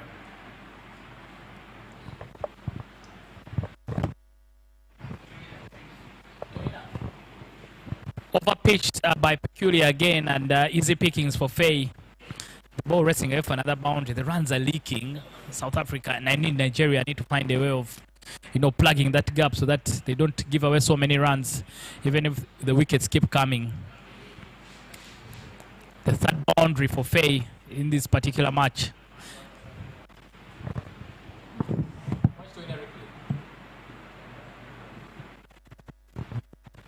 Again, overpitched and brilliantly played there by Faye. Plays it very late, but she manages to nudge it through the gap. And they'll pick up a double. 6 runs from 2 balls already. Faye dominating nicely. Seems to have a grasp of what the field placements are like. And she watched that one through the gap. No power, just place. She finds the gap easily. She finds the gap easily. Controlled aggression, I call it. And she's dominated nicely. Top 10 already from 3 deliveries. Endurance for the first 2 games, first 2 match days. The outfield was not as lightning quick as it is right now. The ball is starting to race away. I agree with you, Dennis. Can't agree less. But that rain on the first day, and to say, since they started building this oval, they've been wanting rains. It never came. But as soon as the teams arrive, showers of blessings, they call them on the first day of the tournament.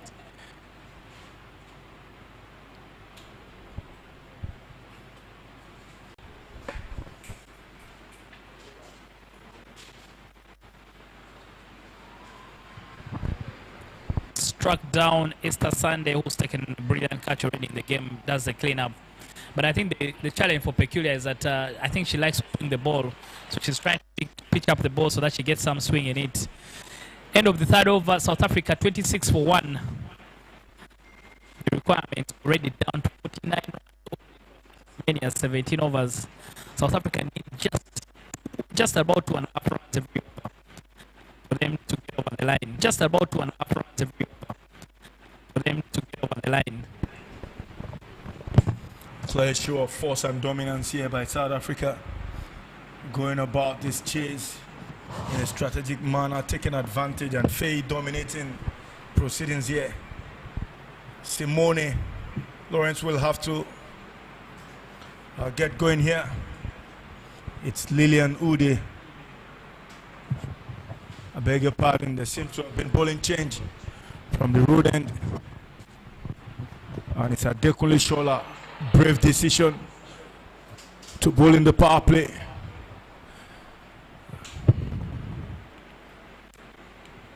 Useni, peace, not Adekunle Shola.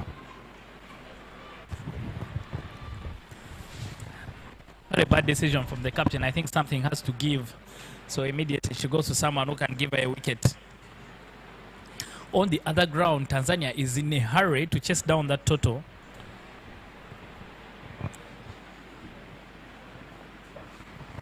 Tanzania need just 36 runs from 66 balls for the victory.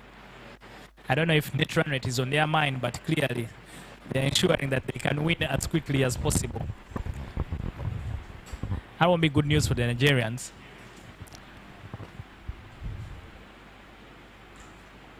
Short ball straight to mid on this time. Esther Sandy looking strong and solid on the field.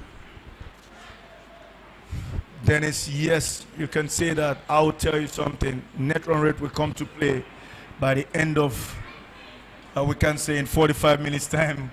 We'll be looking at the numbers. And trust me, that big win for Nigeria against Namibia might just come into play depending on how many overs they roll into this game. South Africa hoping they can do their South African neighbors a favor by winning this as quickly as possible.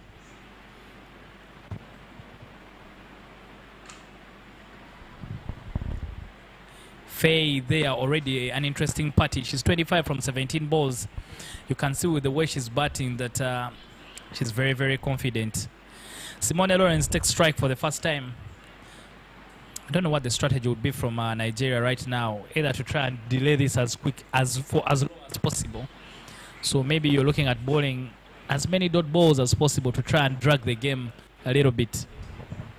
Well, you can say Husseini Peace, who has been in the wicket pack for Nigeria, got 4 in the last game.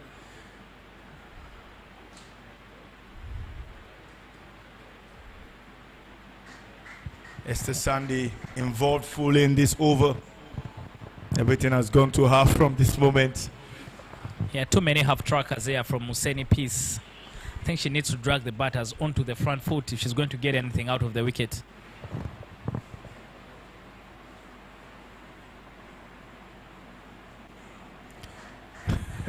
Much better length. Wanting it, not coming. But she's done well in this over. Does 2 from it so far. Endurance, I'll tell you one of the things that I saw that improved about the South Africans. Should be a single, goes down to Peculiar, who fumbles it, and it runs away for a boundary. A gift for the South Africans. Peculiar not having a very good day. She's gone for plenty with the ball, and this time gives away a free boundary. Completely, the ball there completely ricocheting off her body and rolls into the rope.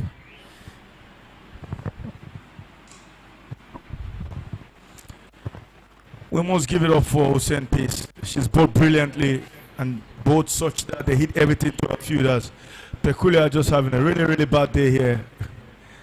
But I'm sure she will come around. She's a big fighter. We'll set more from her. It's end of the 4th over and it's 32 for 1.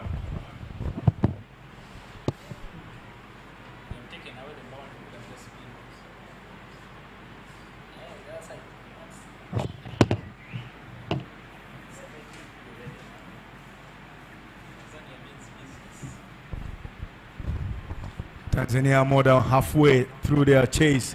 73 for 2 from 10 overs. At this point, Nigeria will have to try and bowl as many overs as they can. Saume, she was instrumental to Tanzania's victory in Nigeria, and she's doing it again here today to ensure it counts for them. Who knows, anything can happen.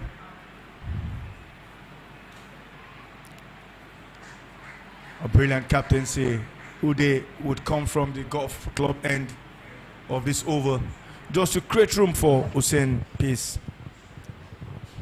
And I think Peculiar was struggling from that end, so the captain just making sure that there's a switch up in ends. Top quality shot there from Simone Lawrence, and the ball should race away for a boundary. Picked up brilliantly by her. Just short of length there from Lilian Ude. That's it, half tracker, and would go all the way. Simone making a light work of that one. Endurance, I was telling you that the South Africans really have started to improve their performances and their processes. Just making sure that, you know, when you come into this, you're not undermining anyone. You play the balls on merit. And if they ball rubbish to you, you take it on. Another very good shot there from Simone. The trick always after a boundary, make sure you pick up a single. That's already 5 runs off 2 balls. And this is what is required. Yeah. I tell you what, Nigeria will have to work extremely hard here. Not looking good at the moment. 37 from 4.3 overs. South Africa dominating this power play overs. You just want to bowl in as many overs as possible. Give yourself a chance going into the next round. Brilliant bowling this time. More runs you say. It's just becoming difficult and more difficult for Nigeria. Lilian Ude, not happy with that one. in the block hole. But Faye survives it. And off her bat, runs will come. Yeah, Faye now the interested party is racing 34 from 22 balls. But Lilian Ude, you could see there that she was trying to signal to her teammates that I've done nothing wrong. And, maybe there's too much information. She's like, I've done nothing wrong. Straight to the fielder, a deep cover area. I'll tell you, Dennis, we spoke about this yesterday. We spoke about it this morning. One way perhaps Nigeria could get a chance is ensure they bat out their 20 overs and bowling as many overs as possible against this experienced South African side. Give themselves a chance just in case Tanzania dominates Namibia. We already see it and it's bowled. Ude Lilian, she wants it, she gets it. She's been unlucky from the last 2 deliveries, but this time she finishes the over with a wicket. The much needed one is Simone who departs. Yeah, timber there for Lilian Ude. Going across the line, Simone Lawrence. Nigeria pick up their 2nd wicket. South Africa 42 for 2.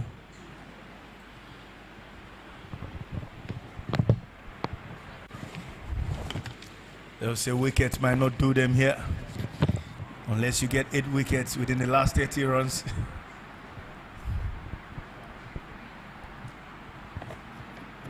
It's the captain herself, Nondu Miso. Shengasa will join Faye. Faye has been the aggressor, 35 of 22 deliveries. What a way to get going.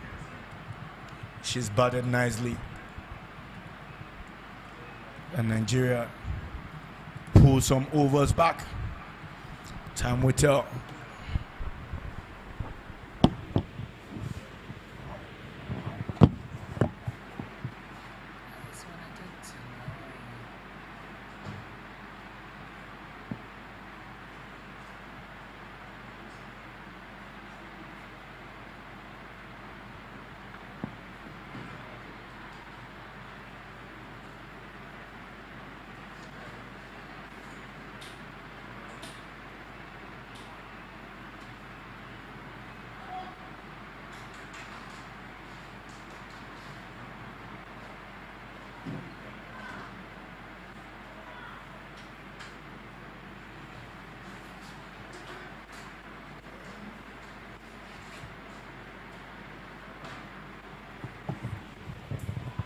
Situation, South Africa 42 for 2. They need 33 runs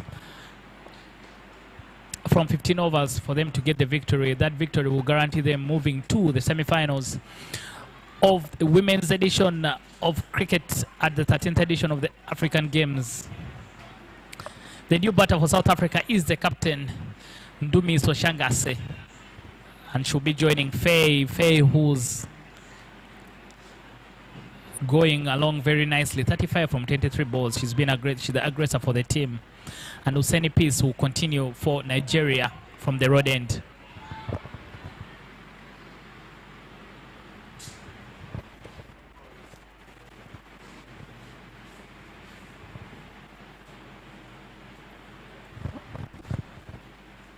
There will be a change in the comment box. I'll be joined by Ijoma as we continue to watch this encounter. Ijoma, what do you make of things so far? 33 from 14.5 overs is the requirement for South Africa.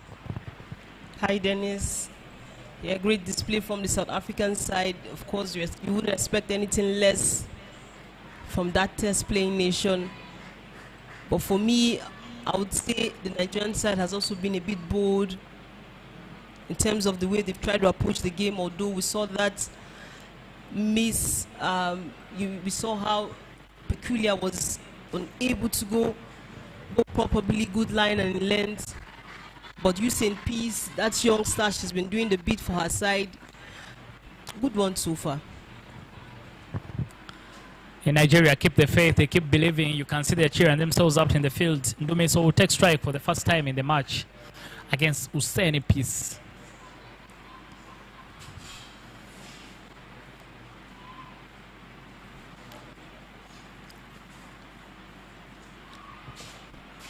Nowhere to go for the captain to get off the mark. The player of the match in the win against Tanzania, Ndumi Sosanga, picked 5 for 13. Just picked up the 1 wicket today.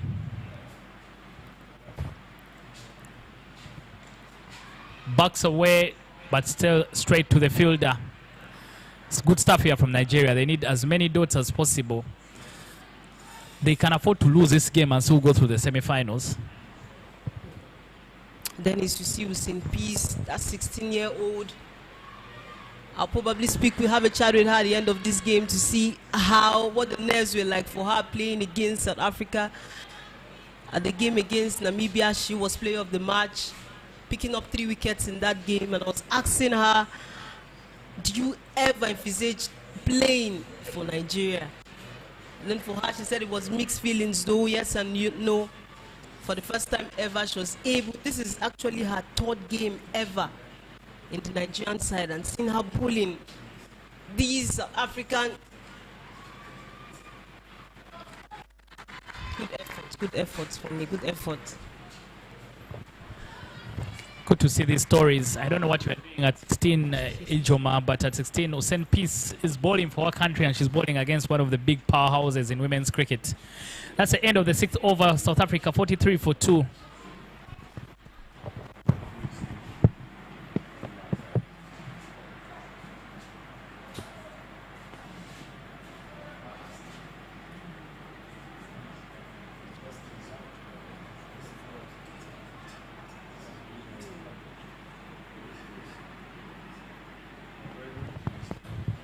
On ground number A, Tanzania need 27 runs from 49 balls for the victory. That result on that particular ground can affect things on this one. A win for Namibia will put them to the semi-finals. A win for Tanzania will require the other teams to get out their calculators to know where they finish. And a win for South Africa here will most definitely see them through as well. So the two teams that can directly go through in this group are Namibia and South Africa, if both of them are able to win their games. Lulian Ude back into the attack, again too full from her.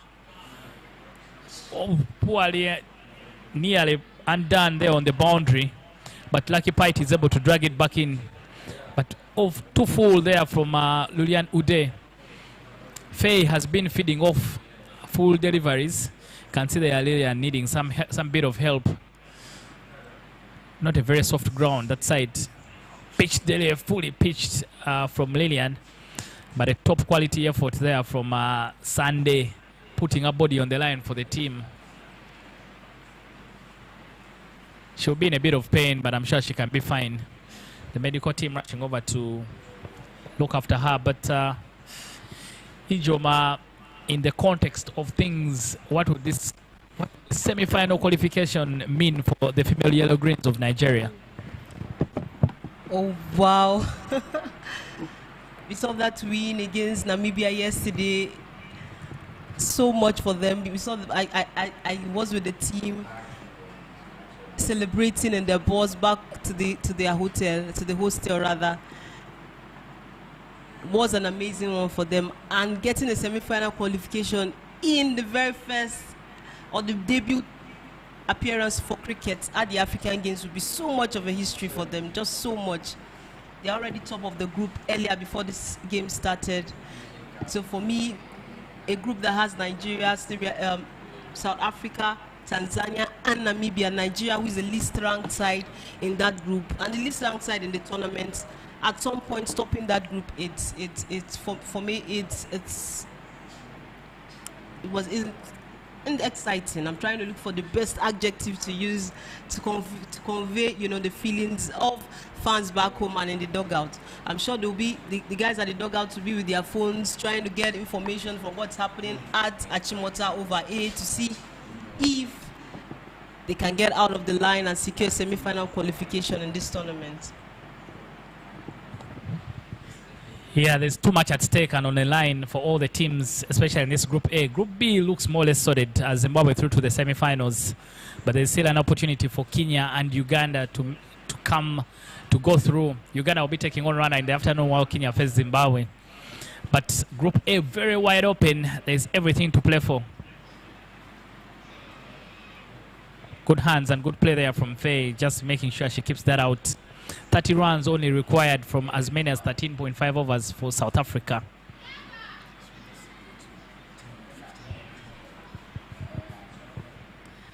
South Africa coming into the tournament as one of the top sides alongside that of Zimbabwe. Ooh, nearly chopped on by Faye, but they should get a single. We keep refreshing to bring you updates from the other ground. There's a lot of interest. Namibia now starting to turn things around. Tanzania now 80 for 4. 24 runs from 46 balls is what is needed.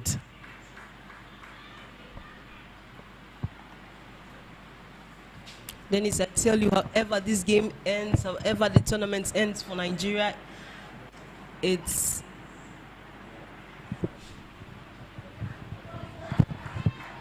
however the game ends, however the tournament, the show, the performance has been superb from the Nigerian side, not forgetting the fact that they have pretty young lads in that side, and an average of about 18, 19 years old. Lots of under 19 players in that side, lots of under 17 as well. That looked very close there from Lillian, the captain trying to walk the ball around the corner, but I think there was somebody in there. That's why it wasn't given by the umpire.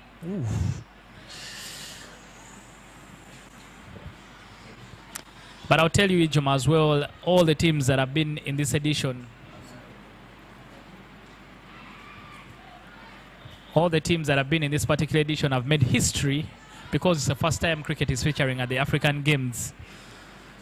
But I think the greatest history will be, those that will be remembered in this history will be those that walk away with the gold. So you want to make sure that you go back with something around your neck. End of the 7th over, 47 for 2. Nigeria have put the brakes on for now on things.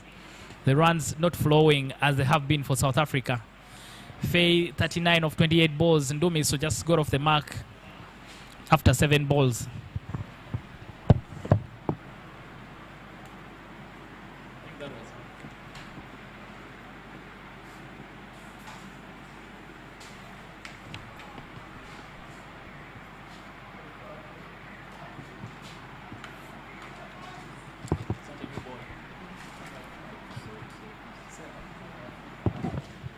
Utseni Peace will continue from the road end.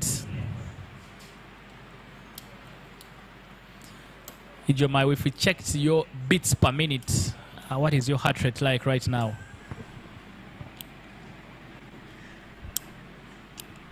Dennis, let me just say a bit normal. It's a Sunday, you know, you don't have to tell lies on Sabbath. Up-ish, but doesn't carry to favor Esiebe.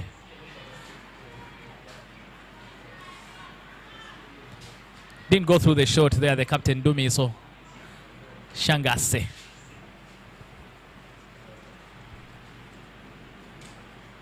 Hit powerfully there by the captain and very all along the ground.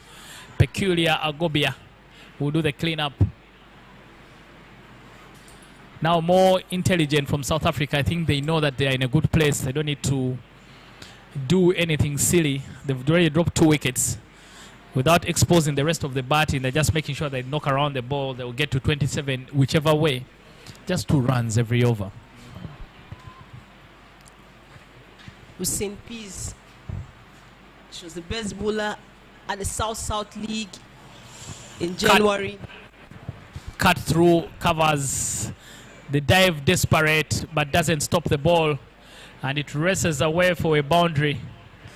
Adikunle needed some help to just try and drag that back, but a welcome boundary. A very good play there from Faye. She gave herself enough room to hit that ball. The chase in vain there from Adekunle, but she gave a very good effort. Some wise words from the captain, a team blessing to her youngster. Dennis, I was saying Hussein Peace, she was the best bowler at the South League in January. Also helped her side the under-17 team, South as well, win the tournament for the 4th consecutive time in February in Nigeria. And it's this developmental strides from the NCF, the Nigerian Cricket Federation, that coaches and selectors were able to pick this young staff from. Yeah, and Ndumiso continues to chip away with another single. How many players from that successful Southside team are in this particular team? You know, Dennis, all the players in the national team played at the South Women's League. All the players play at the South Women's League. But then there's also the under-17 PWC tournament, where we have South team, where you know, in Nigeria has about 6. And end of the 8th over, 54 for 2 South Africa. Please. Yeah, so Dennis was saying there are about 6 geopolitical zones in Nigeria, and so how we play the under-17 PWC tournament is we get the best talent from each of the zones on the 17, and that's how they are able to make it after after zonal qualifiers. They're able to make it at the national tournament, and that's where we have a player like Hussein Peace, Christabel Chukwuonye, and Adekunle Shola as well on the 17 play for the South on the 17 tournament. So the under 17 tournament is actually different from the South Women's League. All right, good information. Shola Adekunle. Ooh. Very, very good leg spinner, Shola.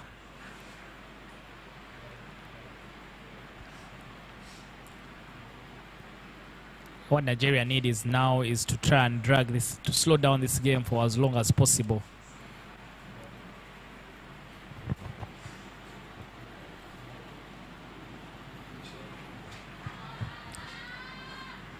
He made good bowling there from Shola. She's challenging the skipper, Ndumiso. So far has no clue and idea of what to do. The Nigerians focusing on 2 games for now. Right on top of that, they're the captain. Nigeria focusing on 2 games, their own and another happening just across from here. Tanzania 85 for 5 now. They looked like they were charging to the finishing line, but they now need 19 for 32 balls.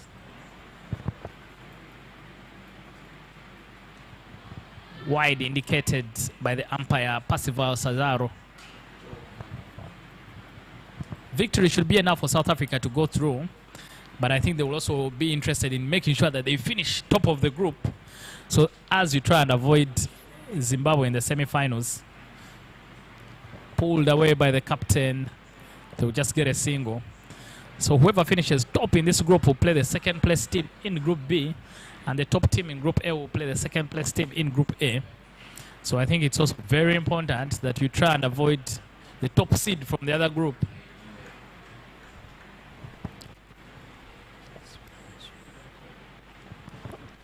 Then it's more like we see the spinners from the Nigerian side trying to silence the South African batters. You would think that Blessing Etim would have introduced the spinners earlier on than where we had Peculiar Boya concede lots of runs for the Nigerian side. Protection out in the deep, but a very, very half tracker. A half tracker from Shola, not punished.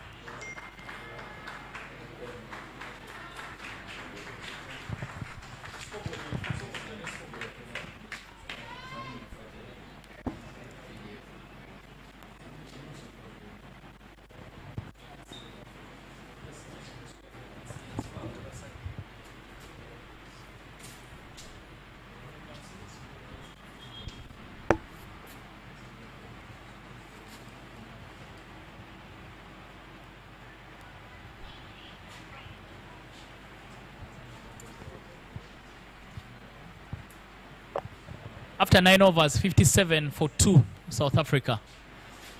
Hussein Peace will come in and bowl half final over.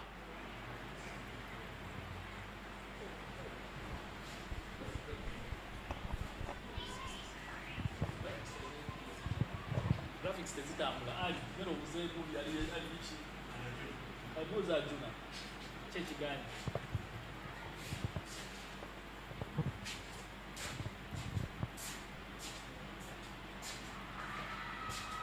and given wicket out of nothing for Nigeria. Faye didn't have enough room to cut that one, and Usaini Pace has finally been rewarded for some consistent bowling. Sarai team didn't go up there to try and help her bowler, but nonetheless won't matter because South Africa lose their third wicket, 57 for 3. St. P's, lots of excitement for the Nigerian dugouts with that wicket off St. P's bowling. That youngster, 16 years old, taking up South African batters.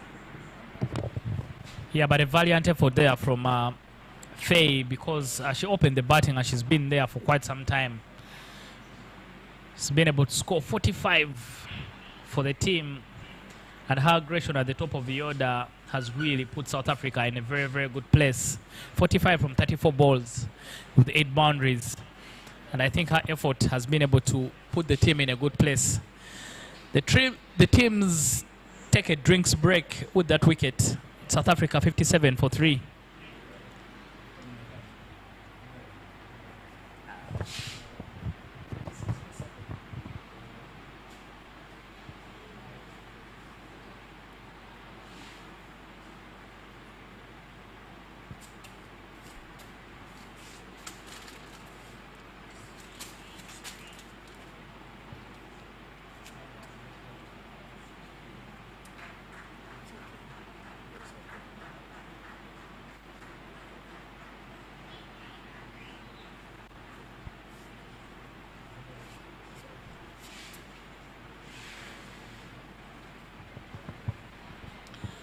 The new batter for South Africa is Main Smith.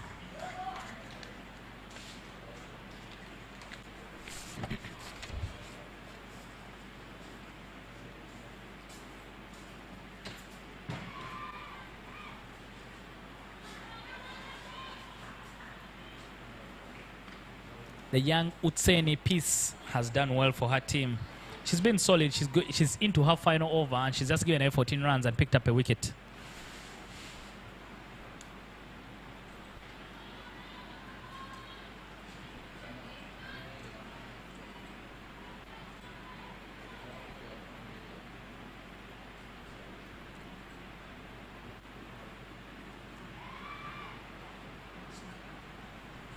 She gets off the mark. Main Smith pick up a single. 17 runs from as many balls is what South Africa need for them to get the victory. I think South Africa need to be careful. You need to... The performance of... the team performance can always give you confidence, especially if you don't lose a lot of wickets. So they need to make sure that they get an emphatic victory. Maybe get the winning runs from here on without losing any more wickets.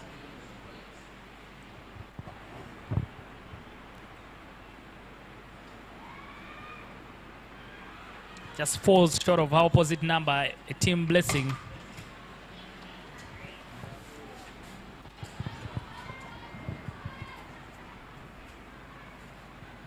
A team blessing, probably playing her final tournament or last tournament for the side. Longest serving captain, both male and female, Nigerian cricket.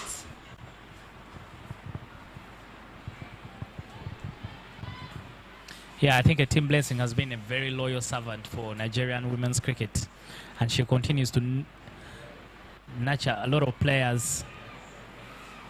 Doesn't get off the square, Sangase. And a brilliant bowling spell there from the young 16-year-old Usain Peace. She finishes with figures of 1 for 15 in 4 overs. South Africa now 58 for 3 after 10 overs.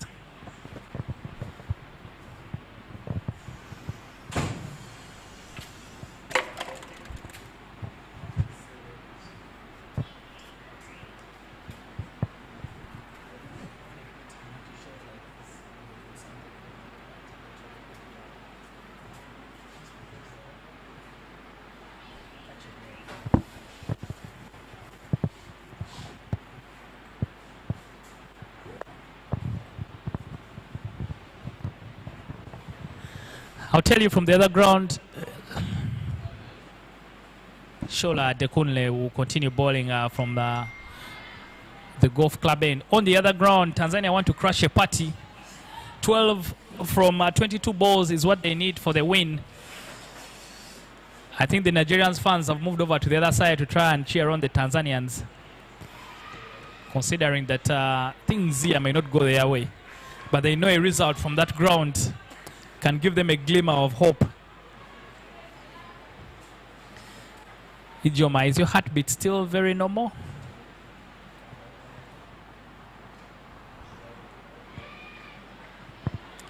Main Smith still feeling for it, yet to find the gap. Dennis, all is well. Up-ish a little bit, but bits favor a CAB.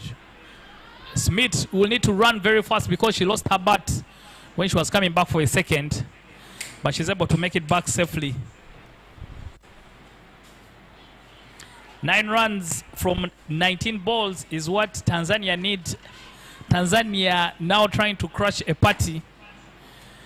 And a victory for Tanzania on that ground will throw a spanner in the works of this particular group. But South Africa won't mind any of that as long as they take care of the result here. All the other 3 teams will be running to their team analysts to try and find out where they finish. I don't know if Nigeria is working it out. If I was Nigeria, I would be looking at how many overs I need to take this game as deep as possible so that my net run rate is not heavily affected. Half tracker and picked up for a boundary.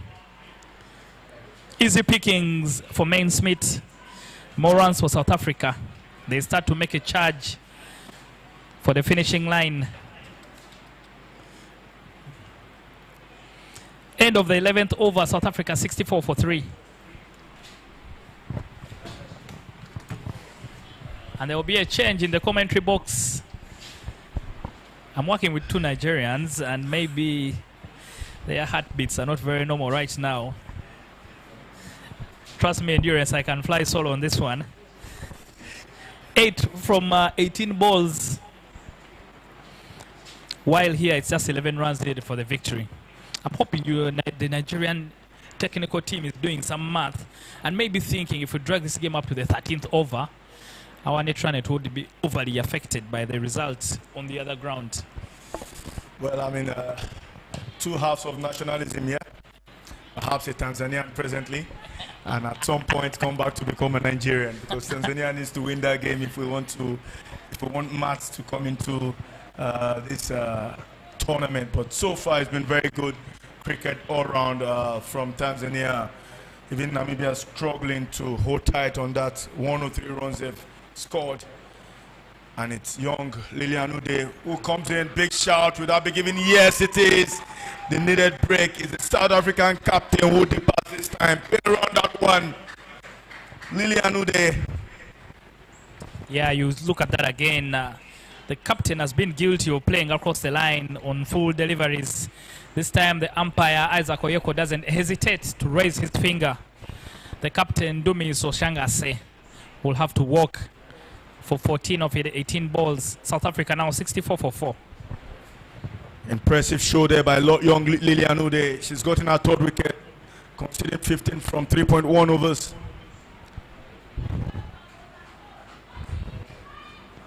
Intense cricket round this Achimota cricket oval. Tanzania is on 99 for the loss of 7 wickets from 17.1 overs. Chasing 103. Posed by Namibia. 5 runs required from 2.5 overs. This is very good cricket by the Tanzanians, and Nigerians will be happy for this result. However, they need to bowl as many overs as possible to ensure the net run rates. Yeah, very good cricket depending on which side of your line you're on. And clearly you've chosen your side, Endurance. But Tanzania looked down and out when they were 80 for 7. And somehow the tail is wow! Back-to-back wickets there for Lilian Ude. Brilliant stuff there. Wicket-to-wicket stuff from Lilian Ude. Her 4th wicket. South Africa lose their 5th. You can say it again, Dennis. This is what this game called cricket is all about. They were set initially, and anything can happen. When you call cricket, some people call it cracker biscuits because it might crack. It's South Africa who has shown dominance here, but losing wickets in successions. That's a wicket keeper, Karabo Meso, has to walk for nothing. She didn't bother the scorers.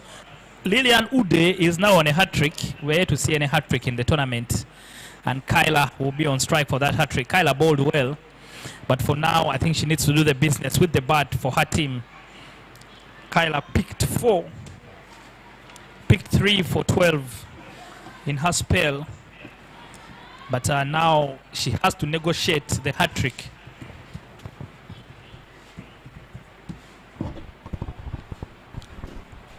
Game on here.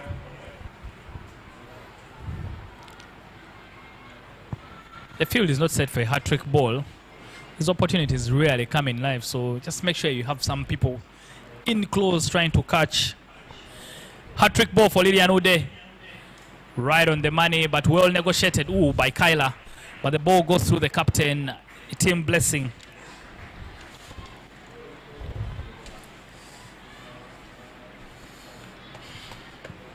.65 for 5 South Africa. They need 10 runs.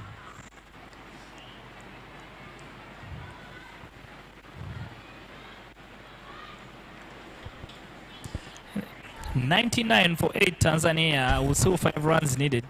Interesting issue around this pitch. Are we in for surprises? Are we in for last minute gaps? Are we in for heartbreakers? Tanzania are working extremely hard, giving themselves hope. Net run rate might just go their way. Well, better played. Well played there by Main Smith. I'll tell you one thing for sure, that when you decide to fall in love with cricket, I think one of the things you need to invest in is your heart. Because this game is not very, very kind on the heart. I agree with you, Dennis. You just keep going, especially when you're so in love with the team, with the ups and downs, wicket taking, runs scored, brilliant catches, breathtaking ones. You just want to keep an open mind. But it's 4 teams. Big shout there. Is that it? Yes, it is. Yes, it is. Kayla, not believing that one. Can see again, wicket stuff. I don't know why Kayla was complaining, but there was no bat in that completely. An easy decision for the umpire Isaac Ayeko to raise his finger.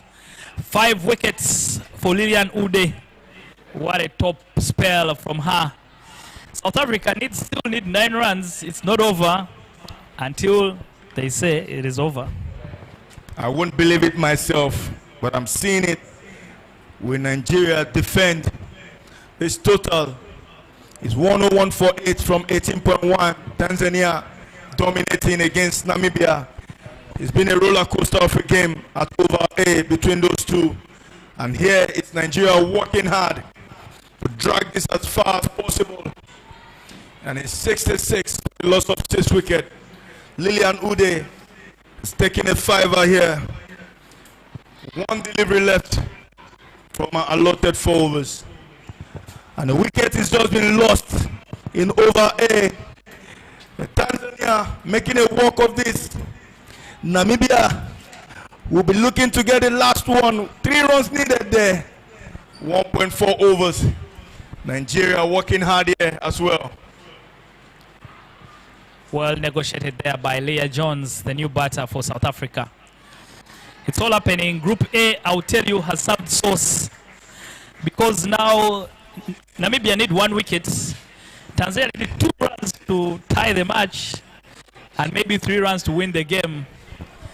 And I will tell you, I am surrounded by Nigerians, but all of them are more interested in the other game than this one. Well, Dennis, I agree with you. You can't ask for more. You want to go through if you're a Nigerian, but I must give it to all the teams in this group. But for that rain on the first day, we've seen brilliant cricket being played across by all 4 teams. 2 runs required, 1 required to tie. and 2 required to win by Tanzania. I'm sure 230 million Nigerians back home will be focusing more on that game than this game.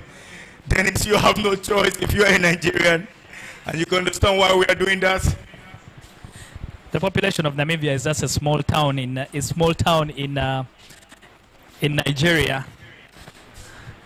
But first things first, I think what a top quality bowling performance from Lilian Ude. Lilian Ude picking up 5 wickets for 17 in 4 overs.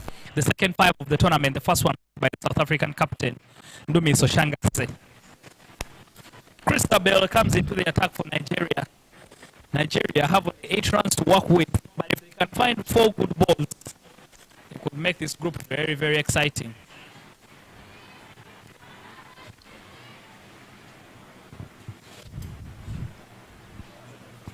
Yes, Tanzania have won. Congratulations to Nigerians. I will say that. It's a big win for Tanzania. You can say that again. How long then does Nigeria take this? The statisticians now will have to get to their calculators and start calculating. Nigeria are hoping to push this one through, bowling as many overs as possible, and you might just be smiling to the other round.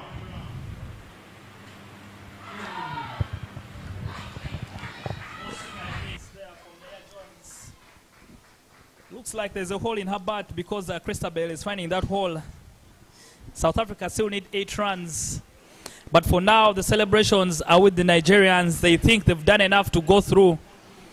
I think this evening I'll be looking for the Nigerian camp. I think that's where the party will be. Heartbreak for Namibia because Tanzania will also be interested in this particular game. They didn't chase down 100 runs for Nigeria. I think for them, they also want to go through. But we'll let you know who go through after this particular match. Full toss from Christabel, walked down the ground. South Africa now taking their time to get over the line because they've dropped 6 wickets already. They don't want to lose any more wickets. Our mathematicians are at work. We'll just let you know by the conclusion of this game who has gone through in this particular group. But if things remain like this, if South Africa win this particular game, South Africa will go through as group leaders by virtue of having 2 wins. And then either all the other 3 teams will be stuck on 1 win. Yeah, they will be stuck on 1 win. But the advantage will be with Nigeria because they had a very big win against Namibia. Interestingly, Nigeria shared points with Tanzania on that first day. Actually, it will be Tanzania and Nigeria on the same number of points. Namibia will have to finish last. So the second place race is between Tanzania and Nigeria. Dennis, earlier I told you I was a Tanzania. Now I'm back to being Nigerian. It's the only thing out in this one.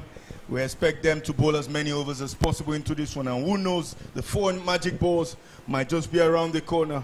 But again, this is on South Africa to lose, not Nigeria, basically. Another full toss there, poorly negotiated. Ooh, the misfield allows them to pick up a single.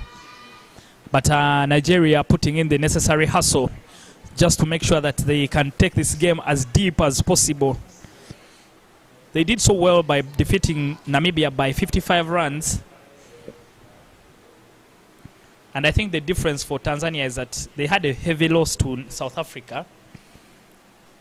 But again, you will remember Nigeria didn't bat out their 20 overs. Yeah, they had a heavy loss to South Africa. And on this particular game, in this particular game, they've chased the victory all the way up to the end. So that doesn't do so well for their net run rate. But we'll find out later on. South Africa need 5 runs from 7 overs. Peculiar Agobia comes back into the attack. Peculiar has gone for plenty today, 25 from her 2 overs. But clearly the team trusts her enough to try and bowl at this tail. I'm your friend this evening, Endurance. You're welcome to my camp. I'll be happy to host you should Nigeria go through. We look the part. And if you look around this oval, everyone is turned to this game between Nigeria and South Africa. Zimbabwean players everyone, Ugandan players, are following this game closely. Big shot down the leg side. Umpire Isaac not interested. Yeah, good awareness by Favor Isijibe to throw the ball to the bowler's end, because Main Smith looked like she was struggling to make ground. This is not over in any way. South Africa still need 4 runs. But the thing is, I think we're trying to get our mathematicians to just let us know where the teams will finish, especially Tanzania and Nigeria, if things end this way.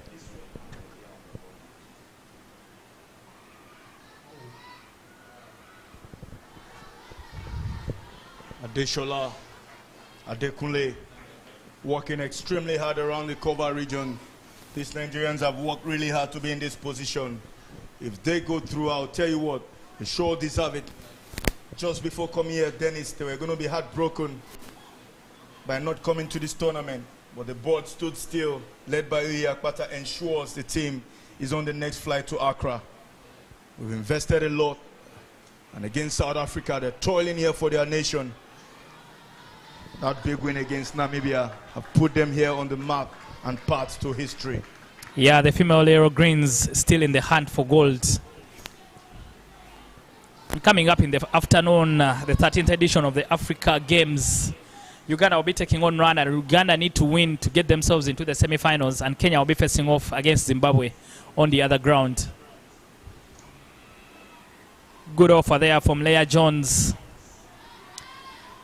I think South Africa have really been given a run for their money on this particular tournament. By the time they go back home, they will know that all the other teams are putting in a shift, and the game, especially the female game, has improved by quite a mile.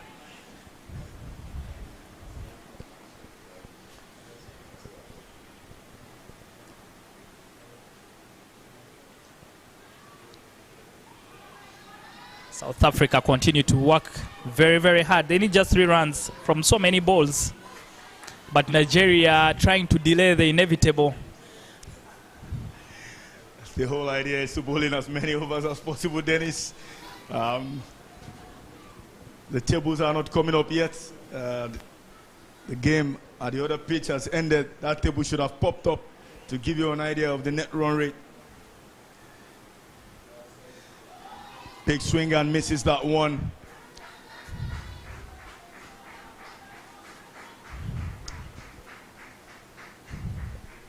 End of the 14th over, 72 for 6 South Africa. They need 3 runs for the victory.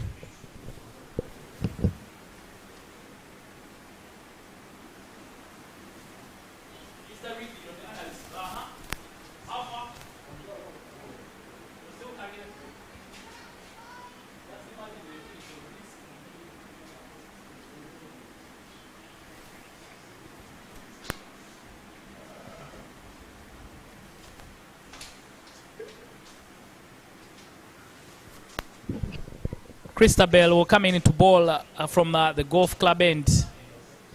But all teams on their feet trying to watch this particular game. I'll tell you, the women's cricket is rising in Africa. And the gap between the top, those at the top, and those in the midfield is quickly closing. Ooh, swing and a miss. Christabel will be looking to bowl as many dot balls as possible, perhaps drag this into the 15th, 16th over. Whoever knew that Nigeria will be pushing South Africa in cricket?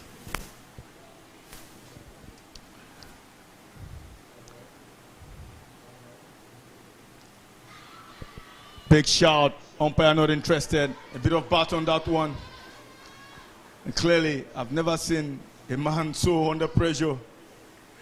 The president of the Nigerian Cricket Federation standing on the roads, walking around this park and hoping, waiting. Everyone is looking at their books to see the calculations that will come through. She goes big, booming drive, long on comes into play. But they come for a second, no is the call. They thought about the second, but very good stuff again from Christabel. Just putting her body on the line to just keep it to the 1 run. It's not easy for South Africa. South Africa lost their first game of the tournament to Namibia in this particular group. They were able to come back and win by 6 wickets against Tanzania. But now, in an effort to chase down 74, they've been pushed. Chance for a run out there. But Christabel doesn't collect the ball in her follow-through. 2 runs now is what is required by South Africa.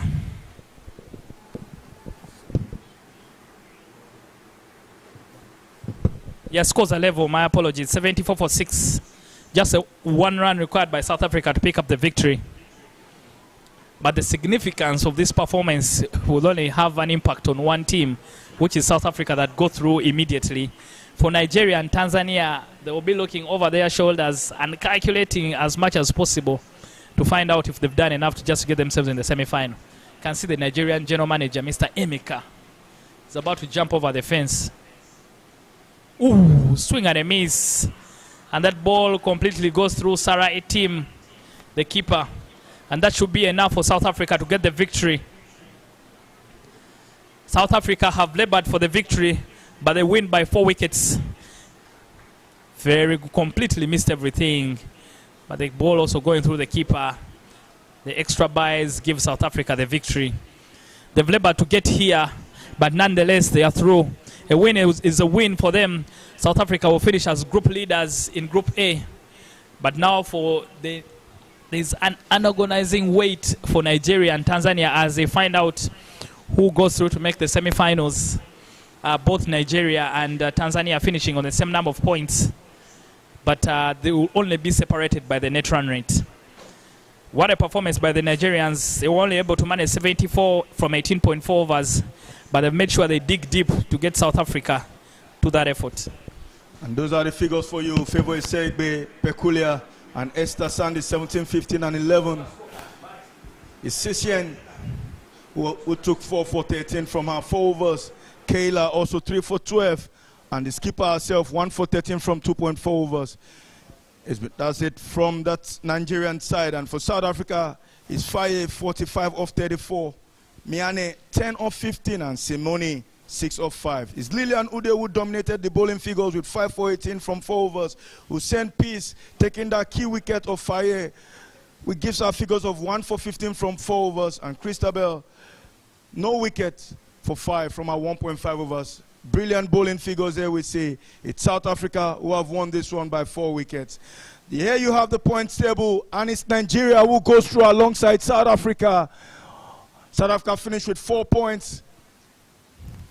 Nigeria on 2, but would survive on net run rate of 0.78. Tanzania, 1 victory there, managing to beat Namibia. Namibia would finish at the bottom of that.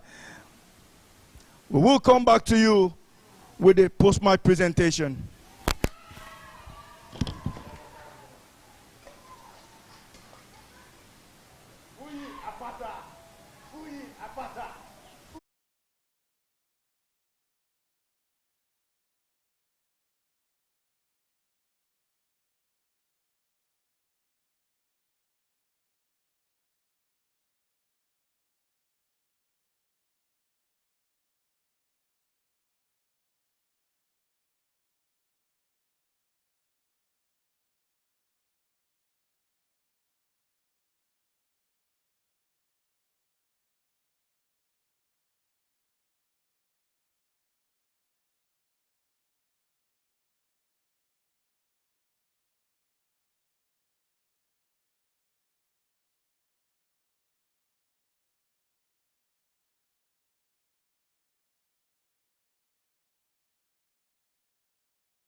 Good afternoon and welcome to the post-match presentation of Match Day 3, Game 10 of the Women's Cricket event at the ongoing African Games here in Ghana. We've just witnessed Nigeria take on South Africa, with Nigeria winning the toss and opting to bat first, putting up 74 all out in 18.4 overs. It is South Africa in the chase, scoring 78 for 6 in 14.5 overs. South Africa win by 4 wickets.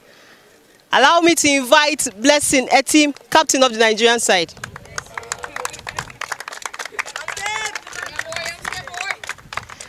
Hi, Blessing. Hi. You lost the game today, but congratulations, you already made it to the semi-finals. How do you feel? That's the most important thing, to qualify for the semi-finals. And kudos to the team. And I'm really proud of them for fighting as a team. You know, togetherness is what helps us to stay in this table. And I really want to say kudos to Lillian, who gave us that 5 wickets. That was a great performance from her. All right, Blessing, in Group A, you played against top sides who are well ranked than your side. What are the lessons you take from this group games? This group game, and I think we have done well, not because we don't want to play the name ranked. We just want to play cricket and pure cricket, and that's what we have done so far. All right, Blessing, I wish you all the best in the semi-finals. Thank you so much. Allow me to invite captain of the winning side, South Africa.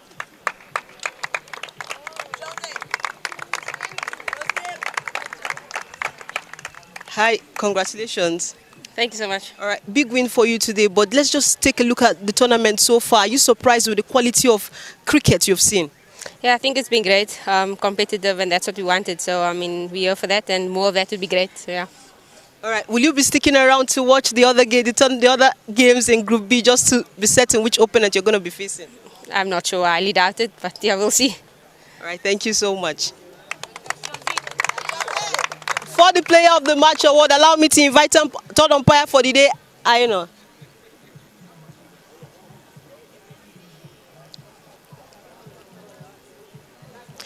And then the Player of the Match award, 4 wickets, 13 runs conceded in 4 overs. It is none other than Naidu Shiznin.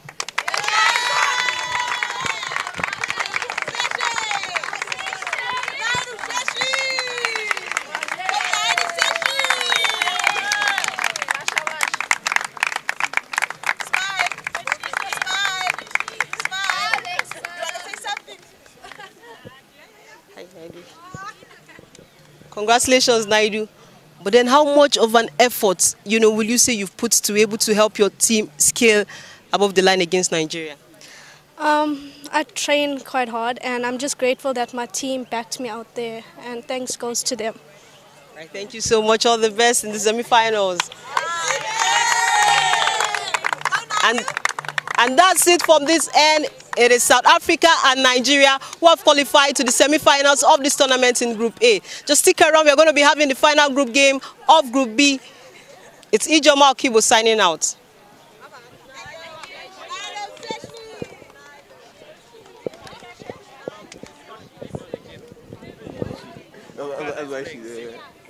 Next time you write the game, Ghana is coming.